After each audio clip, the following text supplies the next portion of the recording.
Hey guys, so I'm out in front of the apartment complex. Now I don't know which entrance. We're gonna have to walk around here because we'll flip this phone around because there's another entrance over there, and I don't know which entrance. How the hell do I settings camera? There we go. Give me just a second, guys, and I'll flip this around. So I'm unsure, like literally, like there's like this driveway over here is one entrance here in this apartment complex, but I was reading some articles to try to locate which apartment was his. So we're at the apartment complex where the gentleman was supposed to. I can't zoom in because I'm on StreamYard, because I'm running on several different lives, but this is the apartment complex, and so we're just going to take a walk through here, and I'm just going to take you guys for a little cruise because I do believe that there is a house up there. I'm probably going to have to mute you guys just for a second because I don't want to have a hot mic.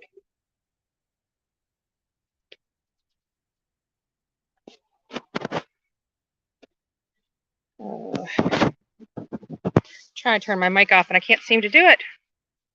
Give me just a second. There we go.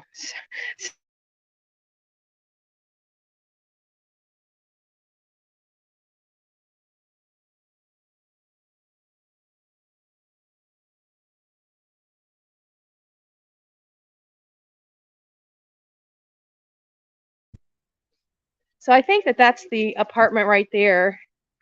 You can tell people are a little frustrated that the media's here. A little short-tempered, but that's okay. I just asked her where, if that, but I think that's the, because there's a note on that particular apartment. So I wanted to walk you guys back here where it looks like this is the path that she would have taken to cut through, right over here. This one right here. It goes here, but the dumpsters are actually over on this side.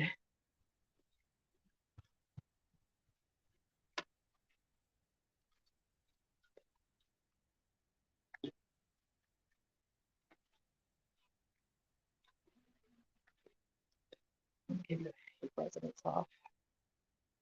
I'm not here to put people on the screen. I just wanted to show you guys some areas.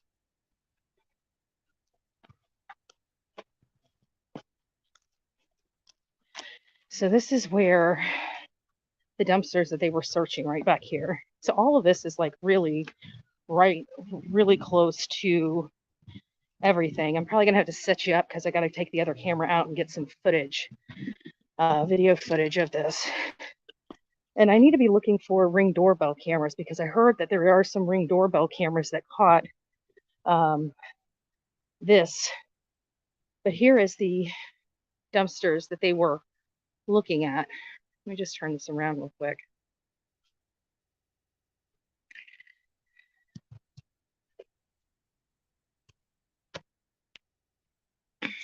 Okay, there we go, guys. Hey guys, so I'm here. I'm here at the apartment complex where the assailant lived, and it appears there's some paths and trails back here, but this appears to be the dumpster area that they've been talking about. That residents saw Jose Antonio Ibarra dumping items, evidentiary items in these dumpsters back here. And so there's also a little trail even behind here. I don't know if you guys can see it, but there's like a little trail right there. Let's go back here. I'm going to be flipping this camera around quite a bit, back and forth, so I apologize, but I just wanted you guys, I know we're getting some, oh, hold on a second, there we go. Kicked me off for a second. So here's a path right here. And it is my belief, because everything happened within there, and there's the railroad tracks right there that everybody's been talking about. And there should be a retention pond somewhere around here because I can see the railroad tracks. Let's just walk down there. But I think that this was a cut through for her. And we're going to take this whole entire trail here on down. But when we were reading the articles, I just want to put into perspective how close the tracks are to the apartment complex. So there's the back of the apartment complex where Ibarra lived. And here, right here, are the railroad tracks. So it's obviously some people, you can see it's a path. So people are using this to walk on. Everybody, there's not been a murder on this campus in 20 years. Nobody ever would think that there is some type of violence on this campus. But they also didn't realize that this campus is housing illegal aliens either, which it appears is what it was doing. Because I can't figure out how the hell these people are even living on a federal campus with our students. We have no idea who the hell they are, and they're here. And people can be pissed off at me all day long if they want to. What's going on here? I don't know why my screen just went down. I don't know why. That was weird. Should not be going off at all. My screen just went bloop. But, so this, look at this. There's a lot of wooded stuff behind here, without a doubt. Without a doubt. So hold on a second. I got to get let me put you guys down for a second. I got to get some footage out here. So just give me a minute. I'll find a way that you guys won't fall over. Got a lot of equipment out here today. Well, not as much as I don't have a big backpack. But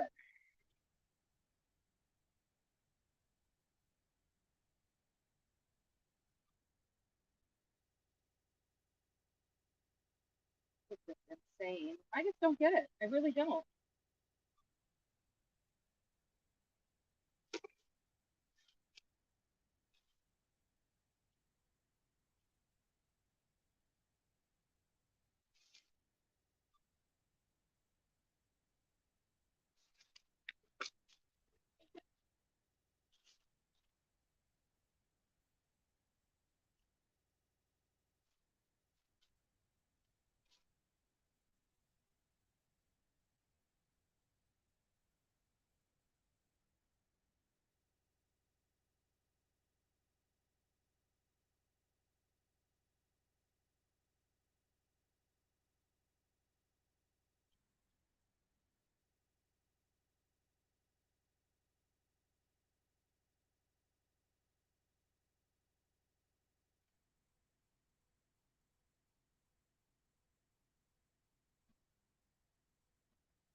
I don't know what is going on here. Why my phone keeps shutting off. It's like it keeps. Let me just check this. Fashion. Hold on. Oh, I want you to take a listen to the sorority present. Jesus Christ, I can't even do it. I don't even have YouTube up, but it's still playing behind the background. Okay, let me just see here. Sorry, guys, I don't know why that phone keeps shutting off. Why does my Samsung shut off during a live stream?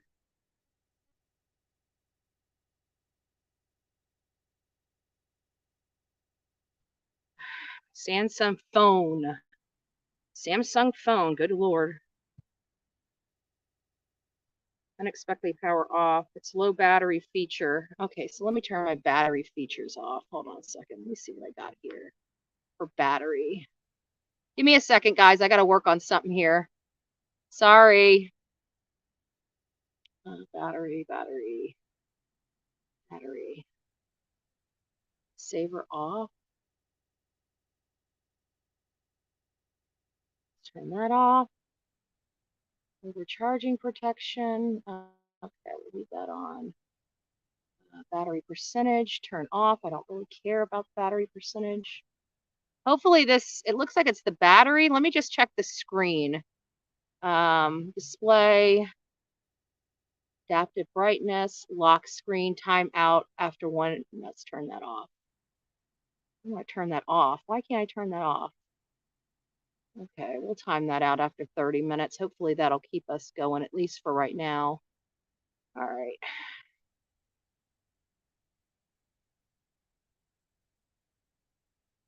All right, guys. I think we're back. I think we're back. It's nice to see you guys. We're out here covering the Laken Riley case. Let me just turn this around just a little bit. I hopefully won't shut off on you guys again. I don't know why the camera or the whole system, it was shutting off. It was timing itself out, and there should never be a timing out feature when you're on a live stream or YouTube. It usually keeps going and going. It's just something that's set up by the apps. And this one just starts shutting off on me, and I'm like, oh, what the heck is going on? So for those that don't know, I just wanted to read a couple things to you guys. Let me pull this down just a little bit so it's a little more manageable in my hand. So I just wanted to read a few things. So Riley was a native of Clayton County and a graduate at River Ridge High. She attended UGA, which is the University of Georgia, before transferring to Augusta University to their nursing program in Athens. When Riley did not return as expected from her morning run on February 22nd, a friend called the campus police department. The UGA community came together in honor of the live. Oh, and they did find her 30 minutes later, and she could not be saved. She was DOA. The UGA community came together to honor the lives of Laken, who was murdered on campus Thursday. But there's also another person that many people aren't speaking of, and his name is Wyatt Banks. He died by unaliving himself the day before. Their deaths have left heavy hearts around the UGA campus. Obviously this is one area, is this apartment. This is people who lived in the suspect's apartment complex, which is where I'm at right now, which is just a few hundred yards away from the crime scene. Silo of Azuluk, I can't even pronounce these names anymore. Azalulik, I don't know what the name of this thing is. Athens apartment complex where the brothers lived in a building right at the entrance. Oh, excuse me. Right at the entrance of the complex. So you got people that run through here. A lot of people run through here. Athens complex where the brothers lived in a building right off the entrance off South Millage Avenue. The reason why I went to that second driveway is because that's where the apartment was. The first driveway has the like community center or leasing center, a big building, and that was right to the right of it. So I assumed that if it's right there, they couldn't be right there by the office. They would have to be at the next entrance because that's the first apartment complex right there off the entrance. So I think that first top house is theirs. And I spoke to somebody here, and they were a little, I gotta say, they're a little disgruntled. It makes me wonder what is going on in this community where people that live here are so scared to speak about what's going on here. And that is what we're getting here. I will tell you that right now within 2 seconds of speaking to two different people. That is the sentiments I'm getting here. What is going on this particular, this is campus housing. This right here is federally owned campus housing. This is stuff that we all as taxpayers pay for. And we got students and adults that live here that are too scared to open their mouth on a university complex. There's something seriously wrong here. I will tell you that right now, where you've got people so scared of talking about illegal aliens on this campus. Is this a sanctuary campus? Are you kicking people out of this from being able to rent these places that go to school here in order to house illegal aliens? Are we hiding illegal aliens on our university campuses? These are questions I seriously have because I don't trust our government. Let me be very clear on that. There's a reason why I back Donald J. Trump. I don't trust our fucking government. I never will. Excuse my language. I've been popping off at the mouth a little too much here lately. Probably need to get right with God, especially on a Sunday because I just went to church. But that's a little concerning for me. What are they doing to the students here where they're too scared to speak? That's something we need to be talking to our kids about as well. All right? Because I came up here, I simply asked a woman, is this the apartment? And she's like, I got no comment. Well, honey, I didn't ask you to make a comment. I just asked you if this is the place. Well, I don't live here. I said, okay, well, ma'am, there's no need to be rude. Well, I'm not trying to be rude, ma'am. Well, I get you're not trying to be rude, but you are. And you really don't want to like some me. But I didn't say that. I kept it cordial, but it's still the tone. It's still the tone here. Why do they have this tone? And so this is probably, we saw the cut through. They said it's 360 feet. I know it has to be that apartment. right there on the right as you come into that second entrance. And I truly believe that this path right down here is the one that Laken took, but I think she came in over there by cutting through the apartments, and we're going to show you guys that. We're going to show you guys that in just 2 seconds of a lamb's tail. Let me set you guys up. I got to get some footage, and then we'll get back, because I'm taking you guys for the ride of my work. Olivia's not quite here yet.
So we're going to also be going to the UGA campus because we're going to take the tour of her trip. So she had she obviously walked from her apartment over here. So we're going to take that trip as well. But I'm just trying to get some content. I know this Laken Riley case is not going anywhere anytime soon. This is going to be a talking point through this entire election season. I can tell you that. Because this is the reason. This right here is the reason we've been demanding the borders to be closed. And we now know, because I've done the research, that this is going on all over the country. Our mainstream media is keeping it under wraps. They're not taking it to national news media because people are ditching cable. So there's a lot of uninformed people out there in the country because they're not watching, they're getting their news on social media. And so mainstream media realizes that if they're not broadcasting it or telling it, nobody's finding out about it. And so this is the path right here. So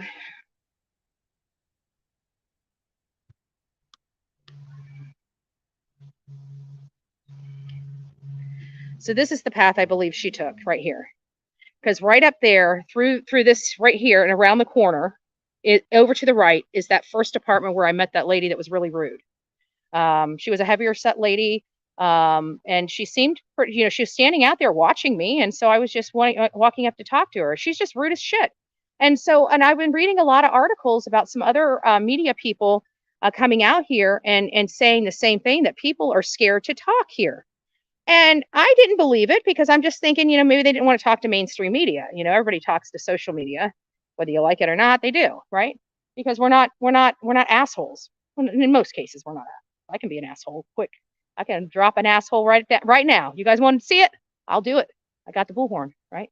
But anyways, this is right here is the path that I believe Laken cut through to get on the trail, and I believe she's going this way because we're going to Lake Henrik, I think is what it is.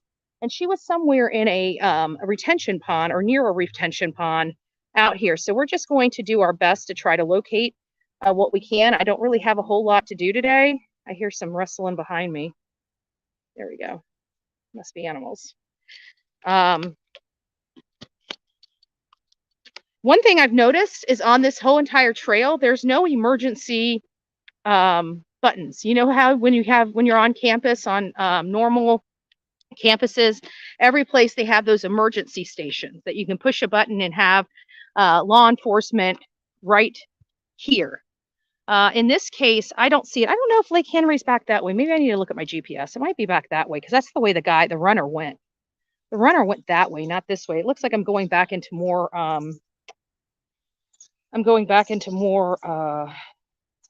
apartments. Give me just a second. Let me find Lake Herrick. This is the name of it. Head northwest on Village Avenue Extension. So am I going the right way? I am going the right way, it says. So we'll just keep going this way. So this must be the way she ran. So she must have cut through right there and jogged probably this whole entire, make sure I'm going the right way because it's starting to turn me a little bit. Maybe I should make sure I let them know I'm in. Let's see, directions. Let's tell them I'm walking. Start. Head northwest on Village Avenue Extension. Yeah, this is it. This is the right way, according to the directions. So I'm gonna go ahead and kill that. So it was up here. So how, and they're talking about the railroad tracks, which is there in the retention pond. So I'm assuming that it might be that way, but I don't know. I have no idea.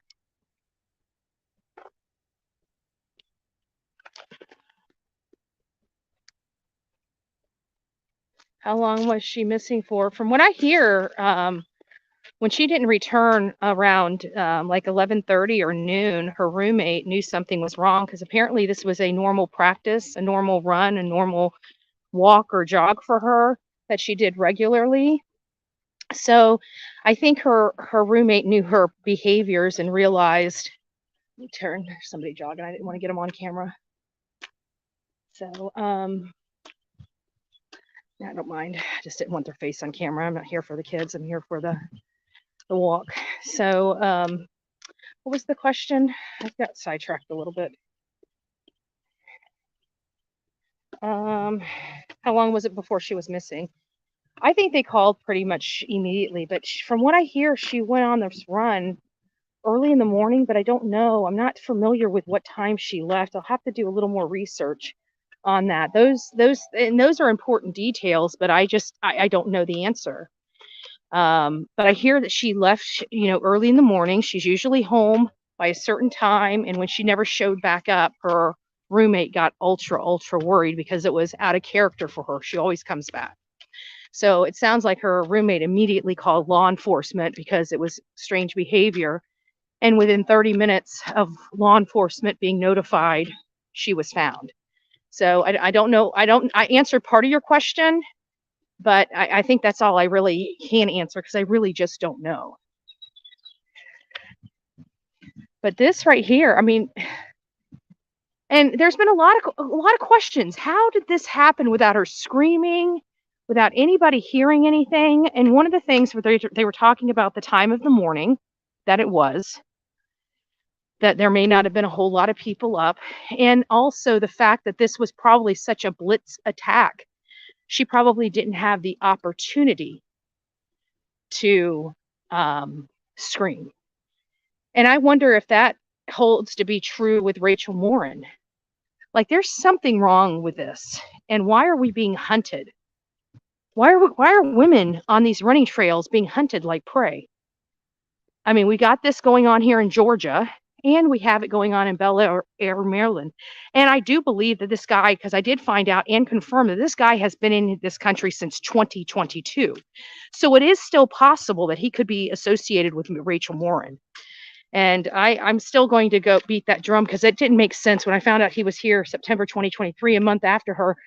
Somebody said it was 2022, and I heard it was 2023, but I did do my due diligence and confirm that it is 2022.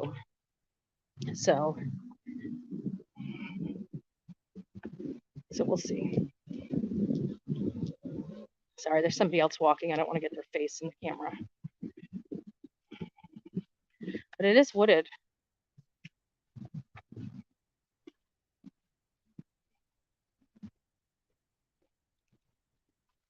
Look at that. I wonder if this was used at all. There's garbage cans here. There's receptacles.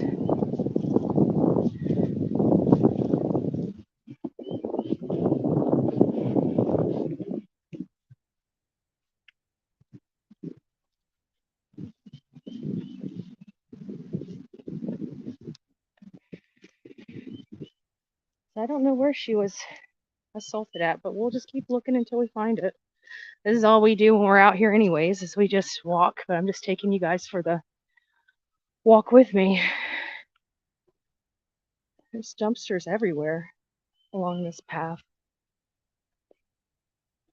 But they said where she was found was only 600 feet. So I think it was back there at that track. I think it was over by the retention pond, which is what they were indicating. But apparently this is the way that she would have normally went because she runs around that area. And I think that area is right over here. Let's just go look.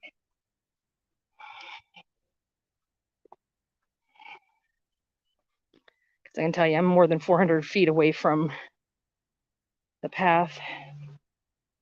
Oh, we'll have to read that language again to identify.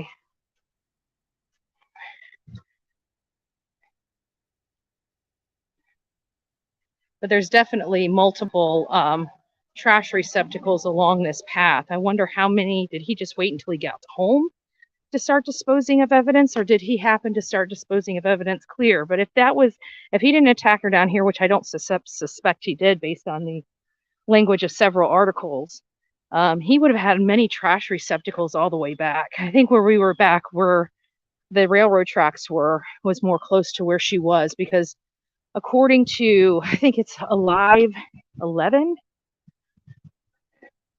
they stated that it was 300. Oh, thank you. Who is that?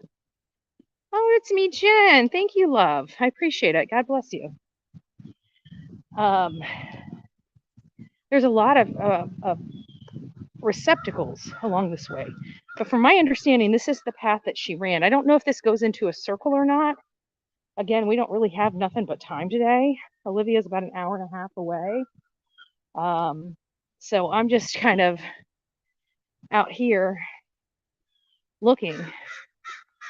And this is it. Takes about 30 minutes to get to the lake, and that's walking. They were running, so I'd have to think that cuts it down to about 15 or so minutes, maybe 20 at best. But this is it. Not a whole lot. I would have known all this, I would have probably brought the car instead of walk, which I probably should do, but I think at this point I'm almost halfway there anyways. So what difference does it make, right? Hopefully I remember how to get back. Might have to call the law, say, I got lost. Can you come help me find my car?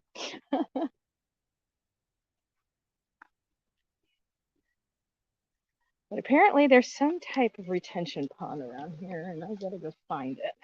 But I don't think it's this way, because the measurements won't make sense. But I did want to come out here. And then we'll go back.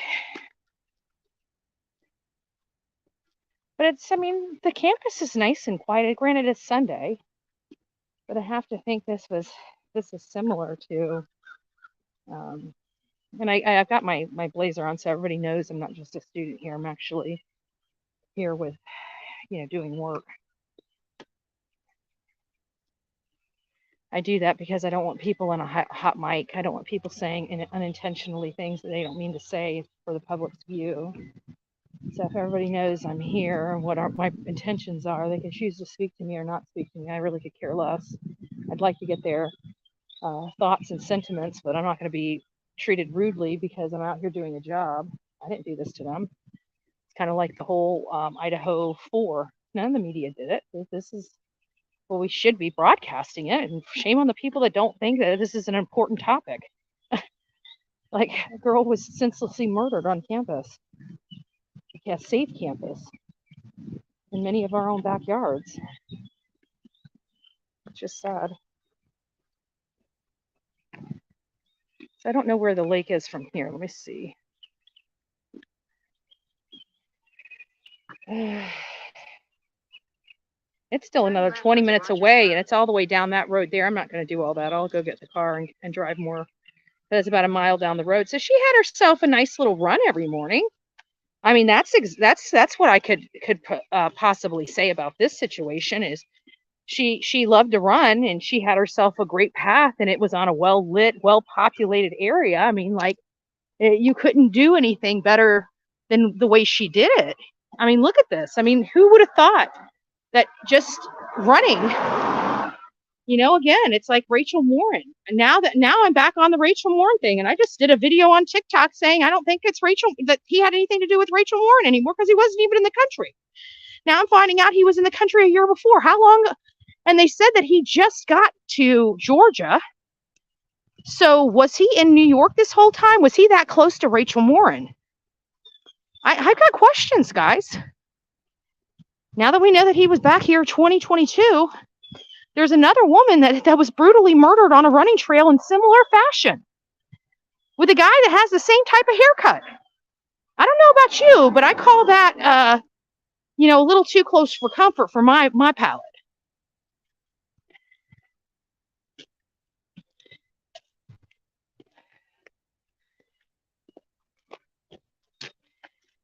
And they were going through all this stuff. They stole stuff from the Walmart when they got here and let go. Like, anybody else steals crap, right? Like our Florida governor is trying to make it a freaking 30-year sentence for people that get 3 strikes for retail theft. I mean, and these people were just let go. So many failures from New York to Georgia. The illegal immigrants do not run this country. We, the people, do. And you know what? This is my stand right here. I'm done. I'm done. It only takes a few rotten apples to ruin it for the whole crew. And that's what we got here. And people can't be pissed off or bitch because I'm sorry. My life matters to me and the American lives matter to me. I'm sorry. You haven't even paid a freaking dime of taxes. All you've done is take. And you're going to come in here and steal from us and then kill one of ours? Hell to the no. Mm-mm. This is my stand. I'll be back at the border. I'm done covering cases like Laken Riley. There are many that we haven't covered. And maybe it's time to start exposing this ugly truth because I'm sick and tired of people acting like it doesn't exist or it's not a problem. We've got to get dead nursing student. Trust me, it's a freaking problem. And I'm done with it. And when I get done with something, nobody's happy. I can tell you that. So it's going to be balls to the walls with this case right here for me. This was completely preventable. Law enforcement had a duty and they failed. I don't mind calling law enforcement out when it's rightfully to do so. They put that badge on to uphold our Constitution, not trendy topics, not wedge issues. Uphold our Constitution. And when they fail to do that, they get on my bad side real quick. I'm dealing with law and order issues in Manatee County right now, and trust me, I'm about over that shit too.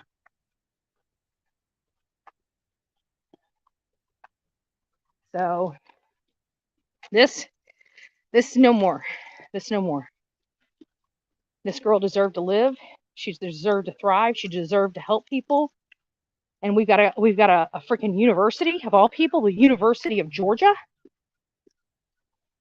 letting undocumented illegal aliens live on campus amongst our students. Have they lost their fucking mind? That's my question.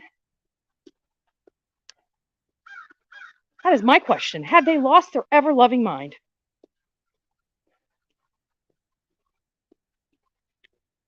If I was a teacher, a student, a parent, I'd be pissed. Because you know what? They put all the female teachers in harm's way too. How about the teachers that brought their children up here? Because their children were sick. They put them in harm's way. Just sick shit. Just sick shit. There must have been a cutoff right there. So this is the first one we saw.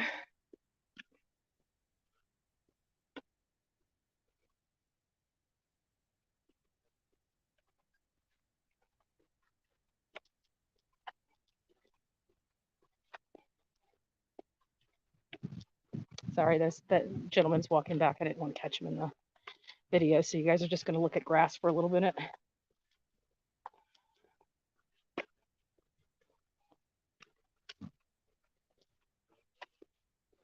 Yes, I agree. The world needs more Jesus. Well, we just got out of church, so.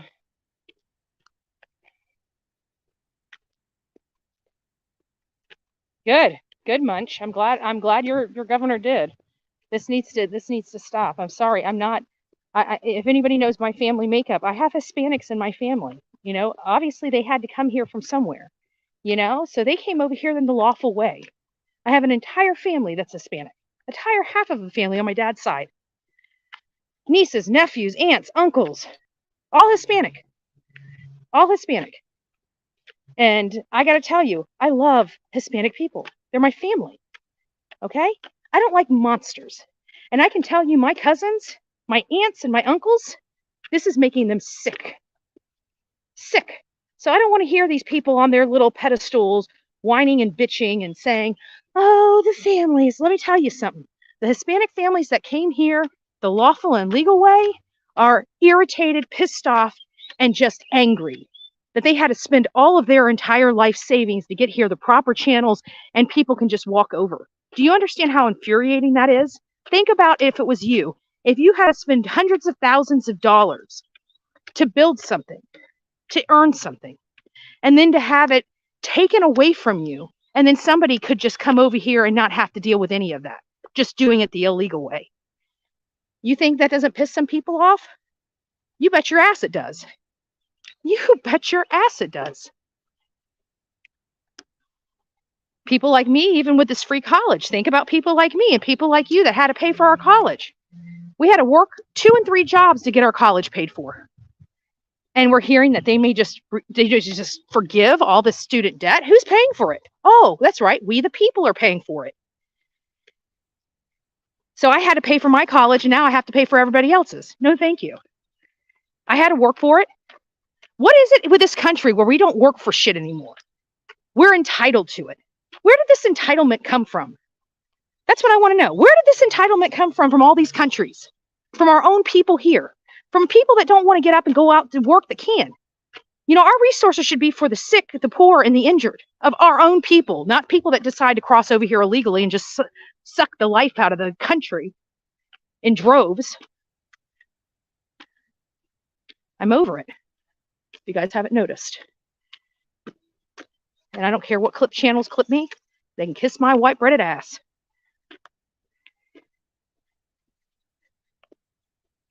I don't care. My worry about other people's opinion when people are dying in my country, I could give 2 shits about. Go bitch somewhere else. If you don't like it here, please, by all means, go to Mexico. Double dog dare you. We'll raise money to get you there. How about that? We'll raise money to get you there. All right. So here's the path. Just to let you know where we're at. There's her cut through right there. Here's her path. And so it is there's a retention pond around here. I don't know where her thing is. We're just going to walk. Keep walking. See where this leads. And then we'll go that way.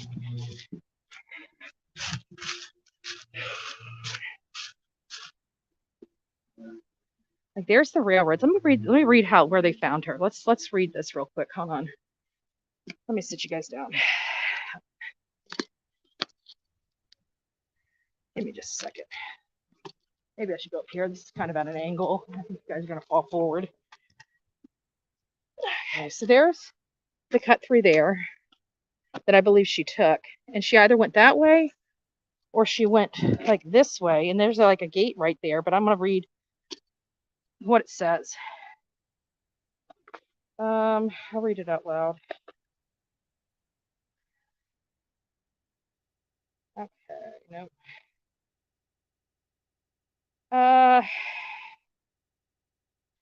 That said, the crime scene was just a short distance from the complex. 11 alive, not alive 11, it's 11 alive. Measured it out, and from a bar's front door, it was 360 feet to the cut through that led to the patch behind the complex, which we found. This path, it was about another 400 feet to a set of railroad tracks. That's where we were. You have to cross to get to Oconee Forest Park that leads to the trails that eventually lead to Lake Hendricks. The woman said the area where Laken's body was found was back near the retention pond before you ever get to Lake Herrick. Okay, so let's go back to the path to the train tracks. Let's see if these go to the train tracks. Let's see what goes back here.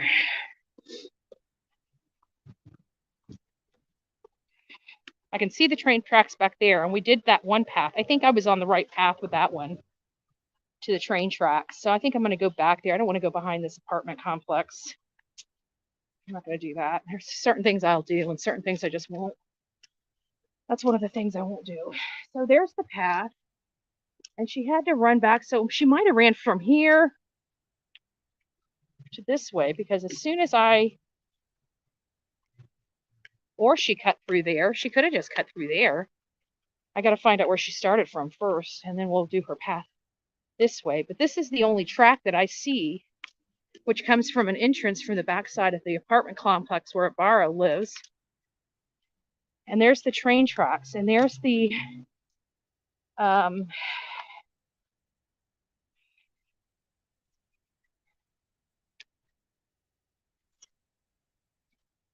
there's the train tracks. So we just went on. So let's just go back there. Let's see what we got. This is what they're saying. So there's the cut through, and there's the garbage cans. There's the so that this would make sense, because the first receptacles from this area here are the ones in the back of his house. So I wonder if she did cut through here. She would have ran from his front door around here or around there. We don't know what path she went, but I definitely know that these are the receptacles right here that they were searching. So here's the path to the lake. Maybe this is the cut through. Maybe the other way was the long way around. This is the short way around that they take. And as you can see, there's definitely a clear path here. People run on this. There's no ifs, ands, or buts about it. This is a clear running path. And you can see even people run from this way. See the path? To this way. So you got a path coming, which she may have ran from there. She came out that side, came right down here and ran through here. But there's also one right here from the receptacles that go down here. And you can see they both, I don't know if you can see this, but they both V together. You guys see that? This path coming this way, that way, and this path coming this way, so that the two sides go into a V, and you kind of get right here.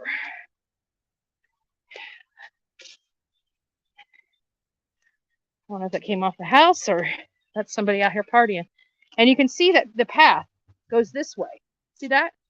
So you can go this way. I see something stood up there. And then you can go this way. Well, I guess you can't really go this way. It does a drop. It goes straight down right from here. Let me get over here.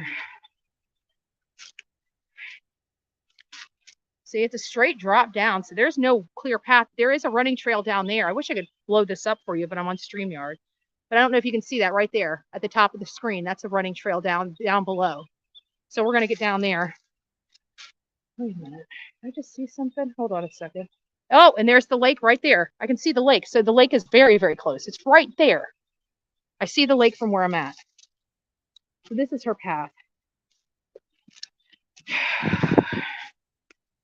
So she was probably running this way. There's the path right there. So people run on this side right here.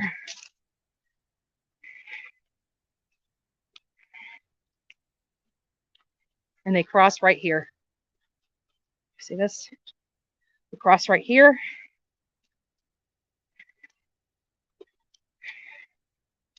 And they go down here. There's an umbrella. But I still haven't found her memorial yet. There's an umbrella. So this is all wooded, and I can tell you, even at this time of day, there's nobody back here. It's desolate. It's desolate. But you can see some paths back here. How the hell did they get to that? There's the path right there. I see the path. Hold on, let's just keep going.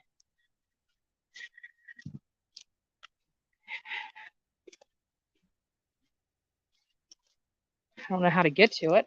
I'm sure there's got to be an easier way to get to it. I don't see people running back here like this. But I see the path right over there. I just don't know how to get to it.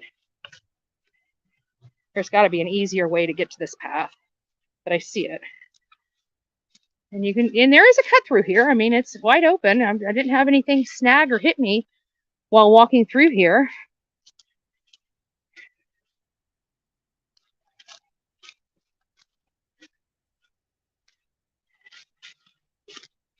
The planks. guess it gets a little soggy through here, so they built walking planks. Okay, there. Now we're on the path.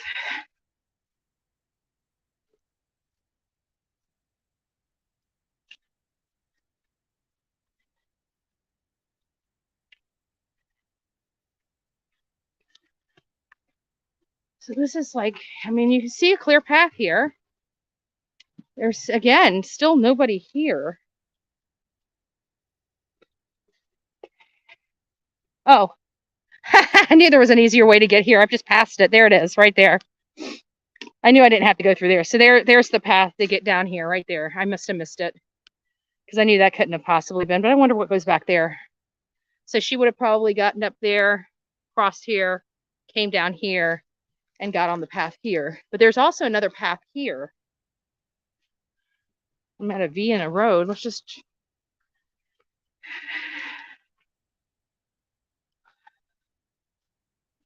probably need to go straight, but I just figured I'd go see what's down here. It wraps around. Looks like it does a little circle around, so we'll go back here. I don't know, y'all. I mean, I'm Bullhorn Betty. I'm pretty ballsy. I guess if I was comfortable here, and I probably might run this trail. But this is, I don't know. You know, I'm not a... even though my family's from the country, I didn't live a lot in the country. I stayed at my grandfather's house. You know what I'm saying? Like, I stayed there. I didn't live there. So I'm not really a woodsy. I mean, I can handle the woods. I mean, I deal with snakes and all this other stuff with the crap I do anyways. A little place to sit, rest.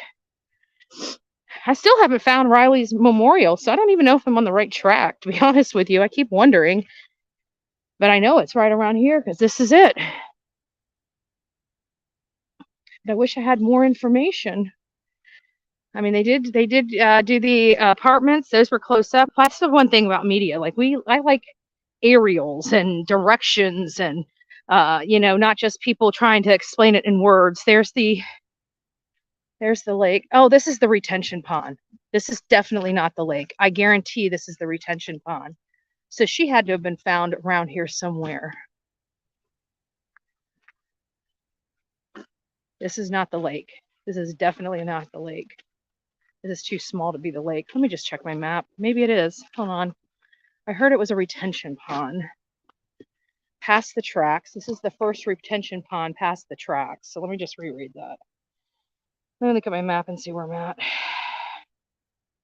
Disable shake gestures. Okay, let's see where we're at.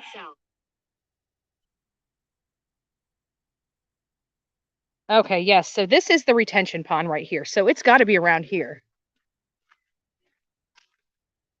It's got to be around here, unless they took the memorial down. But this is the retention pond. I just checked.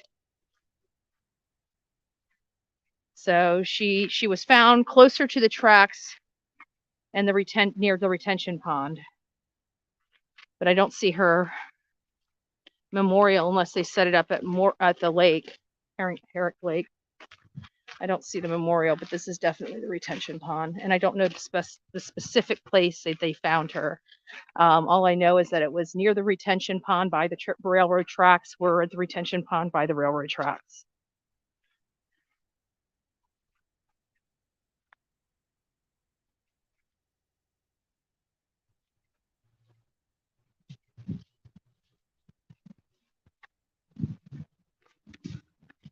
Head north, then slide right.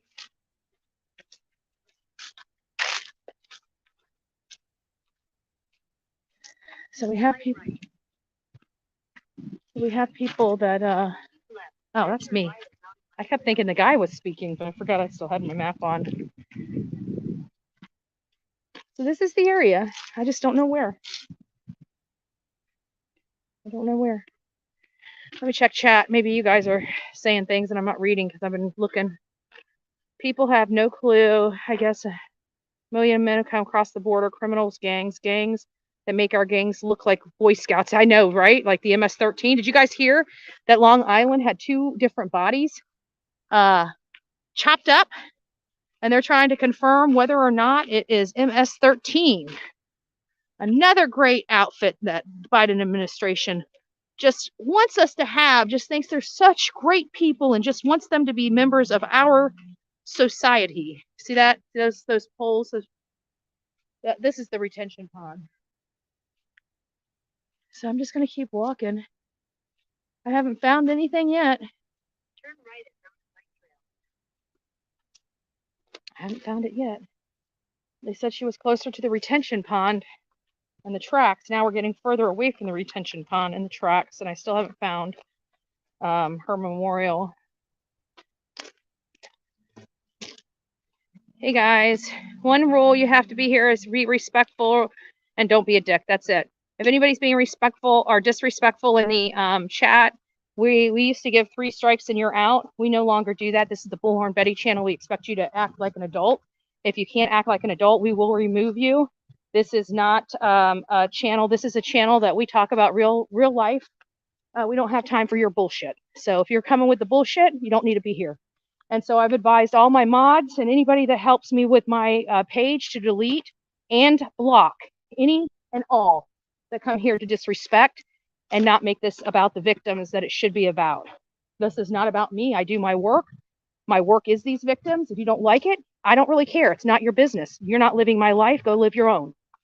I'm never going to stop doing what I do because some idiots are stuck in stupid.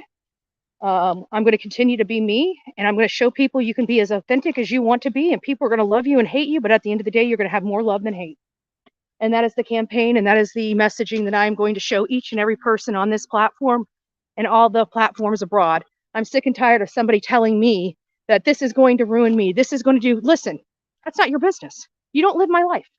I live my life. And I can promise you, if I'm like this, there are many other people just like this. My thoughts, the way I think, the way I process things, trust me, I have now proven to the entire world that there are more of us than there are of them. And that's got to be a damn shame and an embarrassment. They can do illegal crap to try to silence us, right? They can violate federal law. They can violate laws in general, misdemeanors and felonies, in their pursuit to shut me up. But just remember, I do my shit lawfully. The only way you can ever defeat me is by going illegal. You're an embarrassment. An embarrassment. 2 years, 3 years now, and have accomplished absolutely nothing. Look at all we've accomplished on this channel. And we keep this victim focused. We're out here looking for information about Riley, about Laken Riley. Wouldn't that be really weird? Almost ominous. Laken. And it's funny. I don't know. It's a little ominous for me. There's even like a little walking bridge down there. Interesting. But there's a lot of little paths here. But there's where we were. See up there where the train tracks are? We're down here now. We were up there. But this is the area. I wish I would have been able to come out here sooner. I wish I would have been here for the mayor, because you know what? That mayor deserved everything he got, and to lie to his people and say he didn't do it, you know damn well you're part of these policies. This university knows damn well they're part of these policies. Let's call a spade, because there's no way, with all the security that the university has, that they, one, hired an illegal alien by mistake. They didn't pay him, which that's in and of a crime of itself, because no matter what, whether you're an illegal alien or not, you got to pay your people. You can't get free labor. Not in America. You surely cannot. So that looks really poorly upon this university to say that they made the man work and not paid him. That's a lawful issue for me. Whether he lied or not, he still worked. You had to pay the man. So I have problems with that. So do you tell me how a university, and if a university is this derelict in their duties, why are we sending our children here? That you have illegal aliens rummaging your entire community here. So much so people are scared to talk. Way to go, UGA. Oh, trust me, UGA. You're just now getting a taste of Bullhorn Betty. I'm being very calm and cool, collective while I'm on your campus, but wait until we get back home. I'm going to tear this university's ass up. They don't even know the likes of what we're about to do. I'm going to have this whole entire community pulling out public records out of their ass. I don't care what the cost is. They're going to be paying for something. Watch me work. Watch me work. All my shit's done lawfully and legally. Watch me work. I want to know how many illegal aliens are on this campus. I want to know how the hell they got here. I want to know where they came from, how they got employed, why they're living on campus amongst the other students. I got questions. I got questions for UGA, and UGA can run and hide. That's okay. You're only 6 or 7 hours away from me. You don't want to ignore Bullhorn Betty. I will be on your campus with a fucking bullhorn. I want answers. I'm pissed. I'm pissed. I can tell you that. Hey, channels. Bullhorn Betty's mean to the universities and Biden. The policies that got a girl killed. We don't care about the girl. We care that Bullhorn Betty's angry. We hate Bullhorn Betty so much. Let the illegals run the country. Let them kill as many people as they want. All that matters is that we don't like Bullhorn Betty. Bullhorn Betty. Bullhorn Betty's so mean. Okay. Well, you're about to understand why people respect me, why people answer me, even with all of this nonsense you guys do on YouTube, because this world's a lot bigger than your echo chamber, and this girl's life matters. And I can tell you there's nobody with brass balls bigger than mine. I can tell you that. Maybe James O'Keefe. He's got pretty big balls. He's got pretty big balls. JLRs are nuggets compared to him, right? And I can tell you they're probably acorns compared to mine. So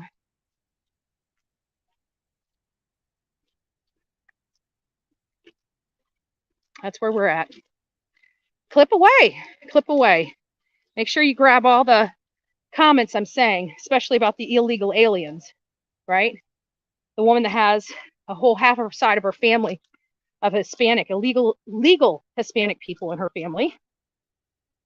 And my whole entire family is pissed off, I can tell you that. This right here, a beautiful nursing student from an animal from Venezuela that's been here over a year torturing our country. And I'm going to say torturing our country because that's what I feel he was doing. Every time you turn around, him and his brother were getting in trouble. Our law enforcement don't practice law no more. They don't want to enforce the law. They got better things to do with their time. They got better things to do with their resources. Petty crimes like theft of purses. Right? Theft of purses.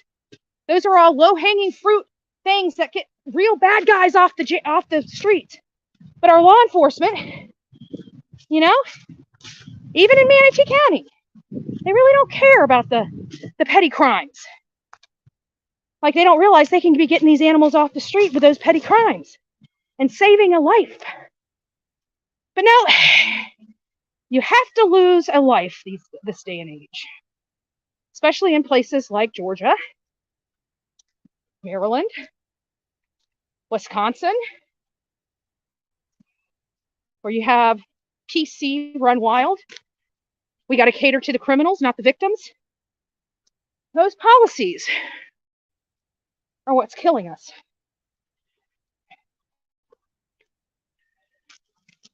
I'm gonna walk this way. I got nothing but time. Might as well. Whew. Thank God I packed light today. I wasn't expecting to chomp in the woods.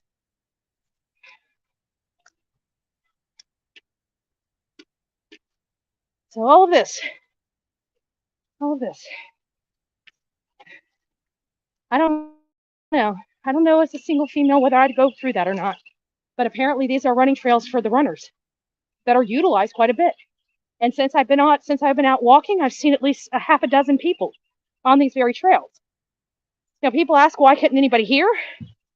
Because they're so far away from each other, you can't hear. Look how long I walked. I walked all through there. I guarantee I clocked at least a mile or two. I guarantee I clocked at least a mile or two. And not one I mean, we saw one person, but you know, somebody could very easily sneak up on you. Very easily. It's this over here.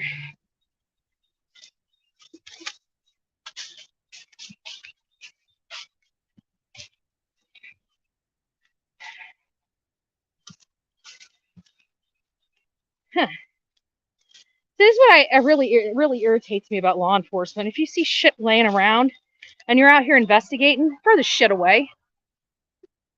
Like, clean it up. Or have your garbage people come out here and clean it up. That's embarrassing. You have law enforcement all out here, and you got cans and other debris and clothing and everything just scattered about. That should all be cleaned up and thrown away. I mean, when you have a car wreck on a street, what do? They clean up the mess, whether it's from the car wreck or not. If they see something on the road that needs to be cleaned up, they clean it up. If it's in the path of the stuff, I have to think that they closed this whole entire walking path down. I have to think that they scoured this entire place. For any clues.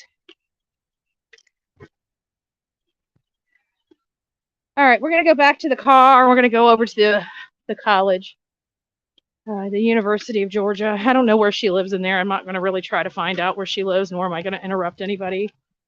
I just wanted to come and sneak in here and see where Abara lived, see where she was killed. But we've definitely walked past where she lost her life. I just don't know where it's at because we went all the way through there.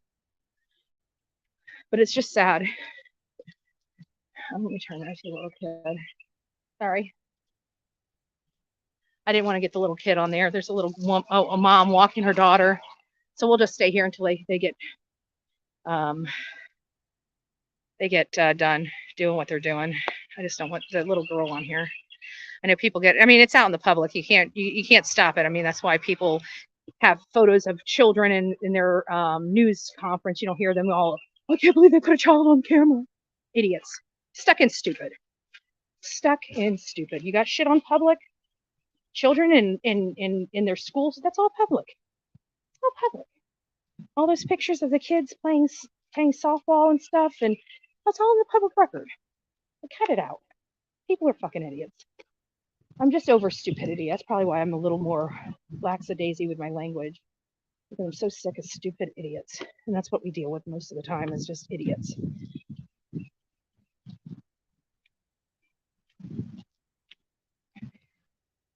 I don't know the law, but here, let me educate you on the law. Idiots. Just idiots. Heaven to Betsy. Where are you? Hold on, I gotta find you guys. There you are. I was trying to change the camera around and I hit the wrong button. So easy to do on these phones. There we go. So again, this is that was one path right there she could have cut through. But if she was coming from this away and his apartment's right up there, it seems more or less that this right here is the path that's 360 feet away from his apartment right there. Let's go back here. I'll show you. So his apartment's right down there on the top. It's either on the top or the bottom. I can't remember. But there's papers on both the top and the bottom. One says no soliciting and one has a printed page on it. And I think the printed page is the one on the second floor. And it's most likely from this community. But here it is. This gets you on the path right here. All lit. Near so many people. And she got here. I wonder if that cop's here for me. Yeah, let me go talk to this cop.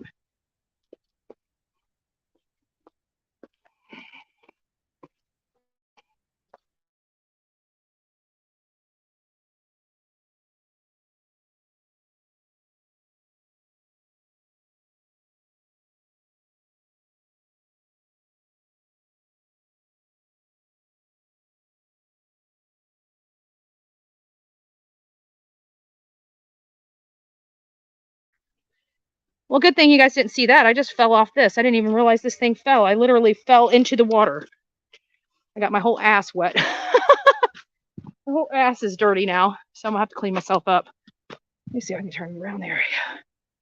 Sorry about that, guys. I think I twisted I saw a cop and he was on the path, so I thought he was, because I've been poking around here, and usually we have law enforcement that, occasionally when you're looking around here, they come and see what you're up to and see if you need assistance, the normal run-of-the-mill stuff, see if you need any assistance.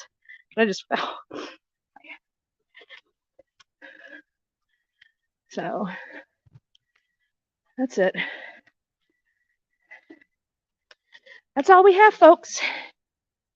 That's the tour de tour. And I just got to clean my ass off.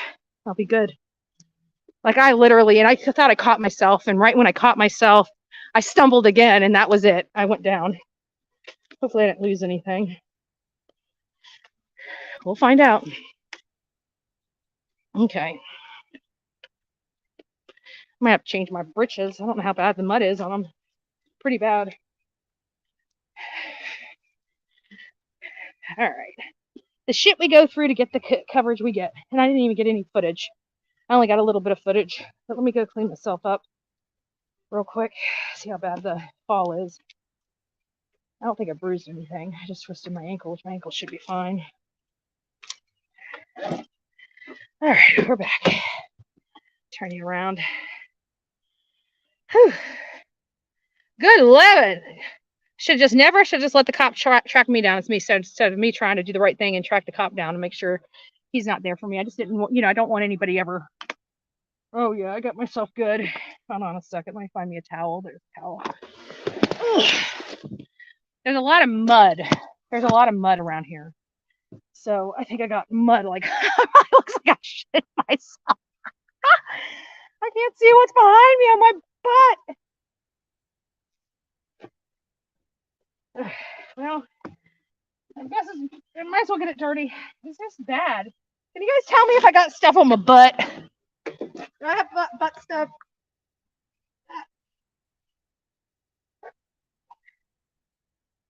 I think I'm good. Okay. Now that you guys see my butt crack. What news anchor is going to do that, right? I'm not a news anchor. I'm Bullhorn Betty, but now, if you guys need to know what you guys can kiss, I just showed you, okay? For all the haters in the back, I just wanted to give you a nice, good view, okay? Oh, sorry, I do everything in my BVDs. Just in case you didn't know how big it was. Yes, it's a nice tight ass. You know why? Because I get out and work for that too, right? You don't think that 80 pounds on my backpack running a freaking 20 miles ain't going to do something to my booty? Honey, please. I got a good looking booty. Enjoy. Now, men, close your eyes. I'll take you guys with me. Hopefully I didn't get my purse too dirty. I did. It's going to have to be washed. Dad burn it. Dad burn it. Dad burn it. Oh, well. It is what it is. All right. Give me just 2 shakes and I'll get you guys.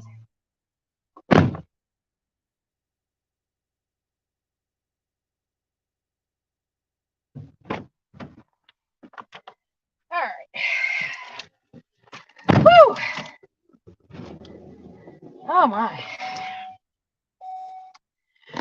Whew. I can tell you, I'm one hot mama. And I'm not meaning good looking hot mama. I mean one hot mama. Like, I'm exhausted, tired hot mama. Okay, let me check. I gotta check all this stuff because Olivia should be. And I turn all my stuff off. So let me turn my. Oh, I gotta turn some air on. Ooh, it's hot. This is the first day I've been hot. Holy smokes, I've been freezing. Look at that. I got shit all over my hands from falling. That officer's like, oh, this dumb bitch. Excuse my language, he probably was. Oh yeah, officer! He turns up and looks, and I literally fall off that. I think I'm trying to catch myself, and then I go, boo, boo, boo. I'm like, were you here for me? He's like, no, ma'am. I said, okay. I said, I was walking through here. I didn't know if I upset some people. If I was, people were worried, because this just happened. I'm trained. I doubt that they think a woman with a pink hat and a freaking, handheld tripod. This thing here, this is my tripod that I'm walking around with, just so you guys know. I love this little thing. Look at that. It folds right up. Oops, let me get it over here. Folds up. Look at that. It folds up into like, what is this? 8 inches? 8 inches? Something like that. But look at this. This shit goes out like 4 feet. Look at that. It almost reaches from one side of the I gotta roll my window down. To put so you guys can see it, okay? Dun, dun, dun, dun, dun, dun, dun, dun, dun, right? Ugh. Oh, I caught myself in the face too. Okay, so there you have it. So that's what I've been walking. Yeah, it's pretty neat. Oh, it's great. It's great. Yeah, you know me. I'm resourceful. You got to use some things for other things too, right? You're gonna buy something, make sure it's got multiple multiple purposes. It's even a little snake gadget, right? I mean, if you really wanted to, this whole thing comes off. Like I can unscrew all of this. See, I can unscrew all of it. I can take. That's about it. And you can literally use this for a snake. You know, like when you're out there searching. I wouldn't recommend getting it in your there's my thing right there. I wouldn't recommend getting it into the threads, but I mean, technically, if push comes to shove, I think this is like maybe 20 bucks, right? I go through one a year because they do wear out. Because this right here wears out. This right here, you want it nice and tight, but that right there really does wear out. And then the other thing is these things are plastic. So these right here, this goes up. So these are plastic. So your tripod, sometimes they go out and they go out too far. Like you can bend them. You can bend them right up here. I've got another one that I bent. So even when I sit it up, it wobbles. It doesn't stay flat like it does whenever when I was out there and I was able to stand you guys up while I did some footage. I wasn't able to do that. I wasn't able to do that before. Ooh, it's hot. Why isn't this coming out? What the hell's going on here? Oh, it's because I'm up. Good heavens. Hey guys, let me just come in here and say hi to everybody. I'm on StreamYard today because I wanted to run on a couple different channels. I wanted a few people to see it. I got this running on TikTok. I got it running on YouTube. So I just wanted to tell all my TikTok family, not TikTok, Twitter, all my Twitter family, X family, hey, how are you doing? We just did a walk. I couldn't find the memorial where Laken's memorial was. I thought they made a makeshift memorial out here, but it is possible that they've removed it. I don't think that they would this soon after it, but I don't know the policies of this community. And maybe they moved it to a different location, so it's not on the trail. I don't know, but we walked the entire trail. We calculated everything as it was written from 11 Alive and still couldn't find. I mean, we found the location, the location that was described. We found the location that was described in the article, but I didn't see any indicators other than one spot had yellow tape that wasn't fully removed. So I knew we were kind of in the right area. It's just that I couldn't pinpoint exactly where it was. Maybe we'll come back here and do that again. I'm kind of short on time today because I'm going back home tonight. And I still want to meet Olivia. I want to give her a hug. It was her birthday a couple days ago, and I haven't seen her for her birthday. And if you guys know anything about Olivia and I, like she's like a sister to me. You know, she's family. So is Mom. And I always worry about them because they're alone, they're by themselves, and they're now 8 hours away from me. I mean, if anything ever happened, it would take me forever. I mean, I guess I could jump on a plane and get there, but it's just, I always get worried. I think it's like any other, you know, when your children move away, she's not my kid, Mom's not my kid. I get it. But you know the feeling, you still always have those feelings, right? And it's like one of these things where I kind of feel like, you know,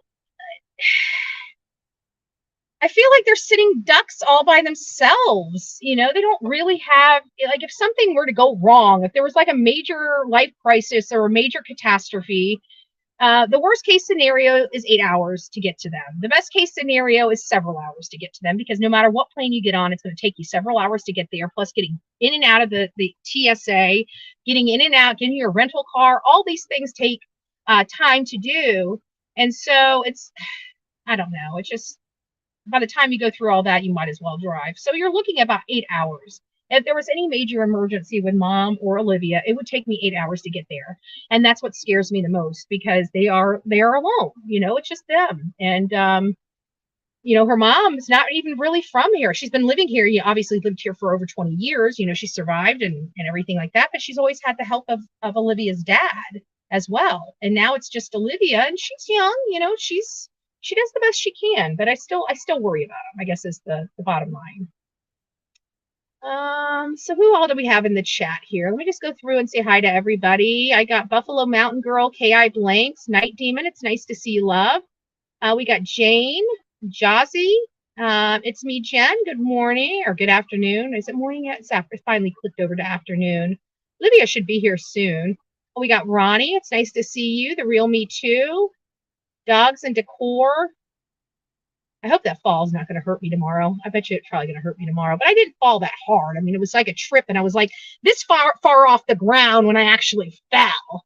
I mean, it was the craziest thing. Like I'm in slow motion and couldn't stop myself from falling right in front of an officer. Thank God he wasn't a good looking one.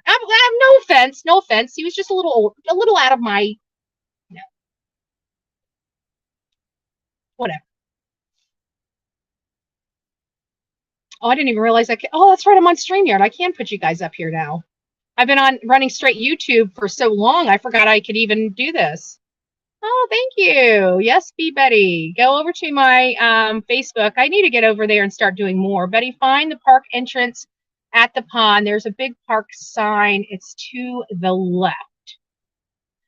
Find the park entrance. Yeah, let's go. Let's drive around. I'm kind of done with this apartment complex. I mean, we've been here for over an hour.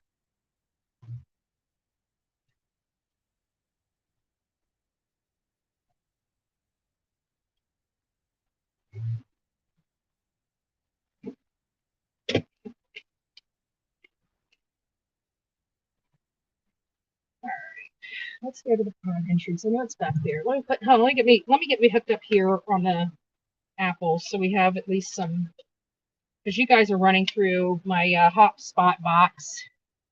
You're not running through Verizon. You're running through AT&T. Let me get this up here. We'll go to the lake and try to find it that way. Let me go to the park entrance. Okay, we got that. All right, we'll drive around there. Let me turn you guys around so you guys can at least drive.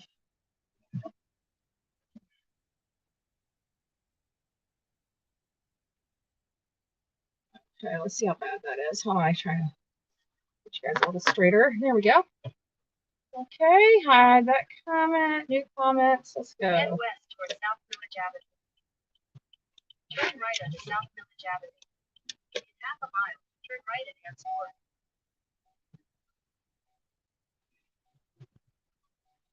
All right, so this is kind of the ride. I mean, it's a cute community. There's no doubt. I mean, to think that something this awful is going on. I understand why the community is angry.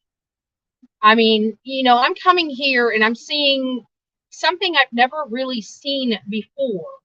And that is the fact that everybody here is terrified to speak. Terrified to speak. Not that they don't want to speak. They're concerned to speak. Who is making these people concerned? That is my first and only question I care about. Because I'm a person, if you see something, say something. I don't have time for that.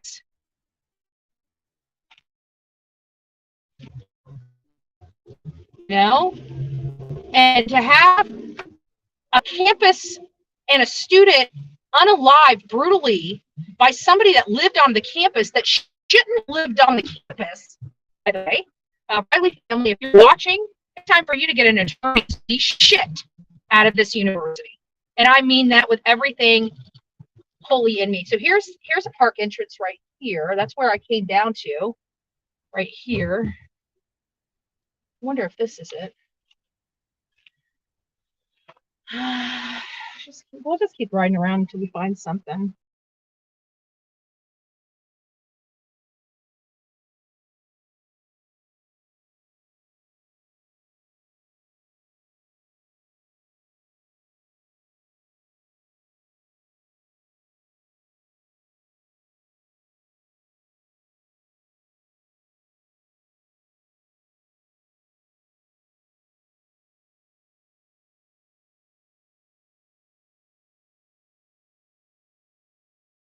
Sorry guys, I don't know what happened. It was really weird. It just killed over.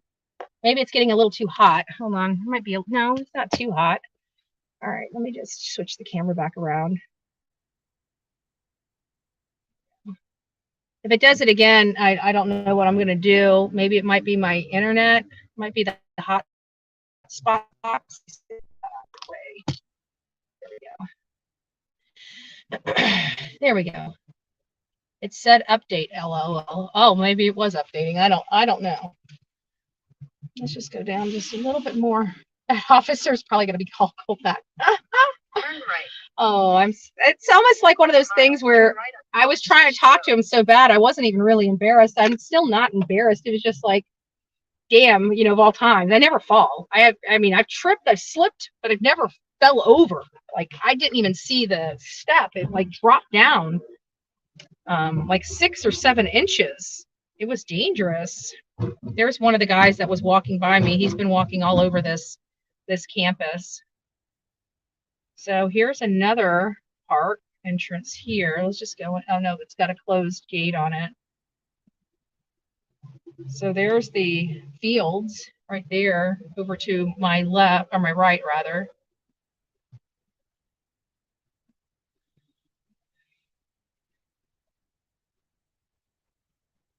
Turn right onto College Station Road.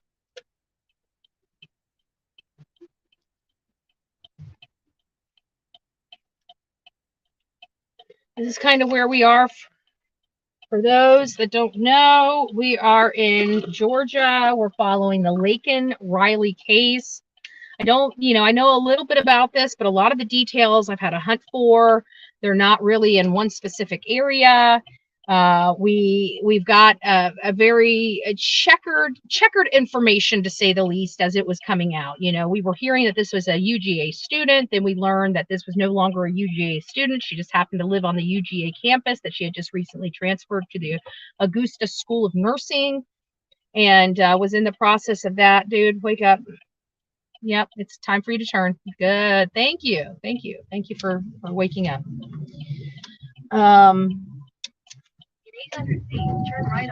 But it just makes me wonder, because this is the information that is so confusing to me. So the university acknowledges that his brother Diego was working here in the kitchen around the students, and he was illegal. He was not supposed to be here. He provided a bad green card. This is happening all over the country, courtesy of our government and the people that they are working with. It says fields are closed, so we'll just keep running out here. They said they never paid him, that they fired him. My thing is, when you're fired, you should be immediately removed from campus. If you were kicked out of school, you would have to pack up your stuff and go home. You don't get to stay here. And how is an illegal alien able to stay on campus? He was living on campus. How does that happen? These are major security questions we should all be asking, because our children are coming to these universities, and how many universities are housing illegal aliens right now? Against the law. Literally against the law. It is against you. It is a illegal violation to hire and employ illegals in this country to work. And here we've got a university funded by the federal government doing just that.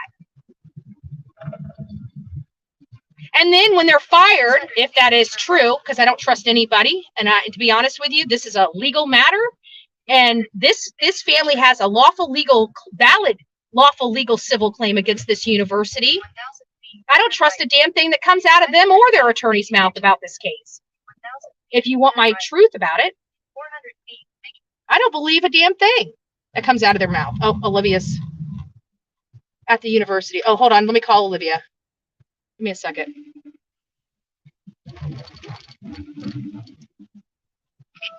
Oh my gosh, I'm sorry. Broke down. Our car broke down. Hold on a second.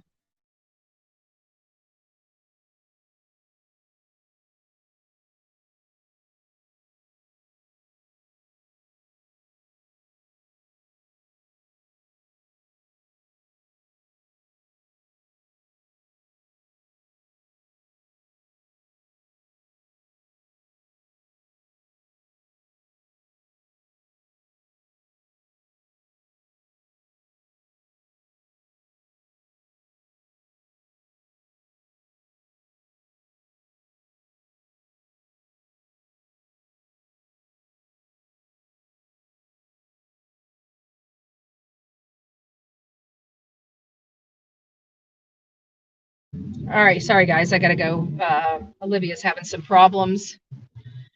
So I'm going to her. She's just about 5 minutes away from me. So give me just a minute so I can get my scruples back. But here's the park. I don't see any memorials anywhere around here, guys. I can tell you. We just went through the whole entire park back there. We made it to the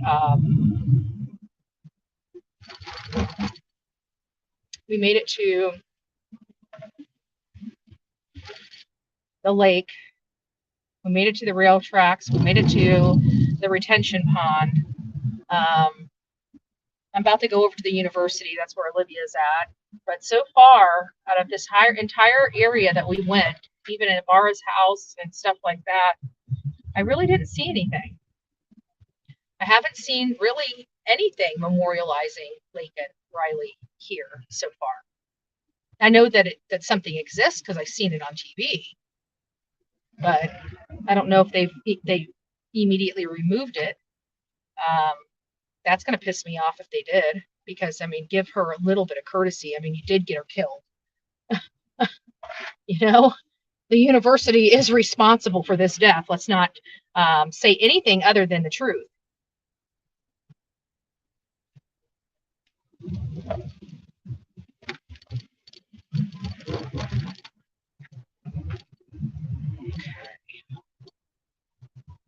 Okay.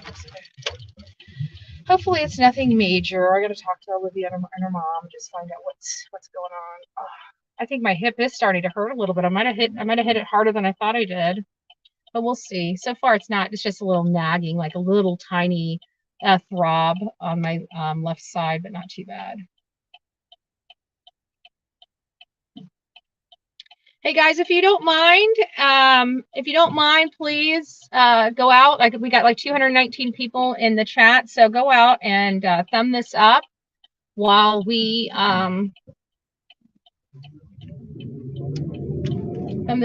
get to Olivia. There's the University of Georgia Visitor Center.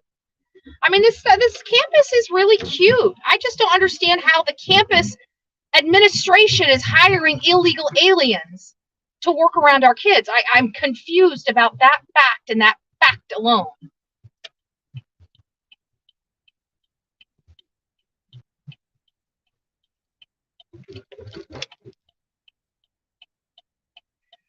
Okay, let's let this car go through.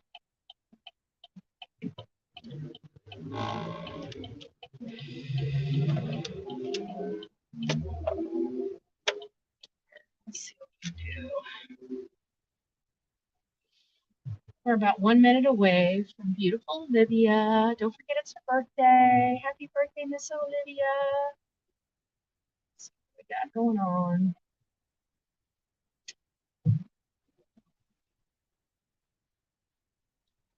Hopefully it's just like a dead battery or something like that.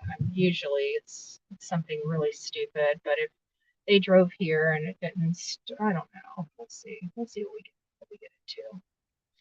This is what happens when you're on the road. We always have something. It's never just an easy, it's always something on these trips. Never fails.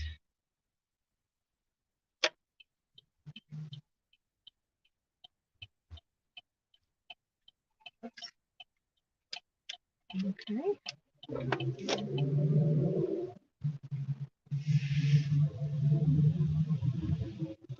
Is this where she's at? No, she's back from there. Okay.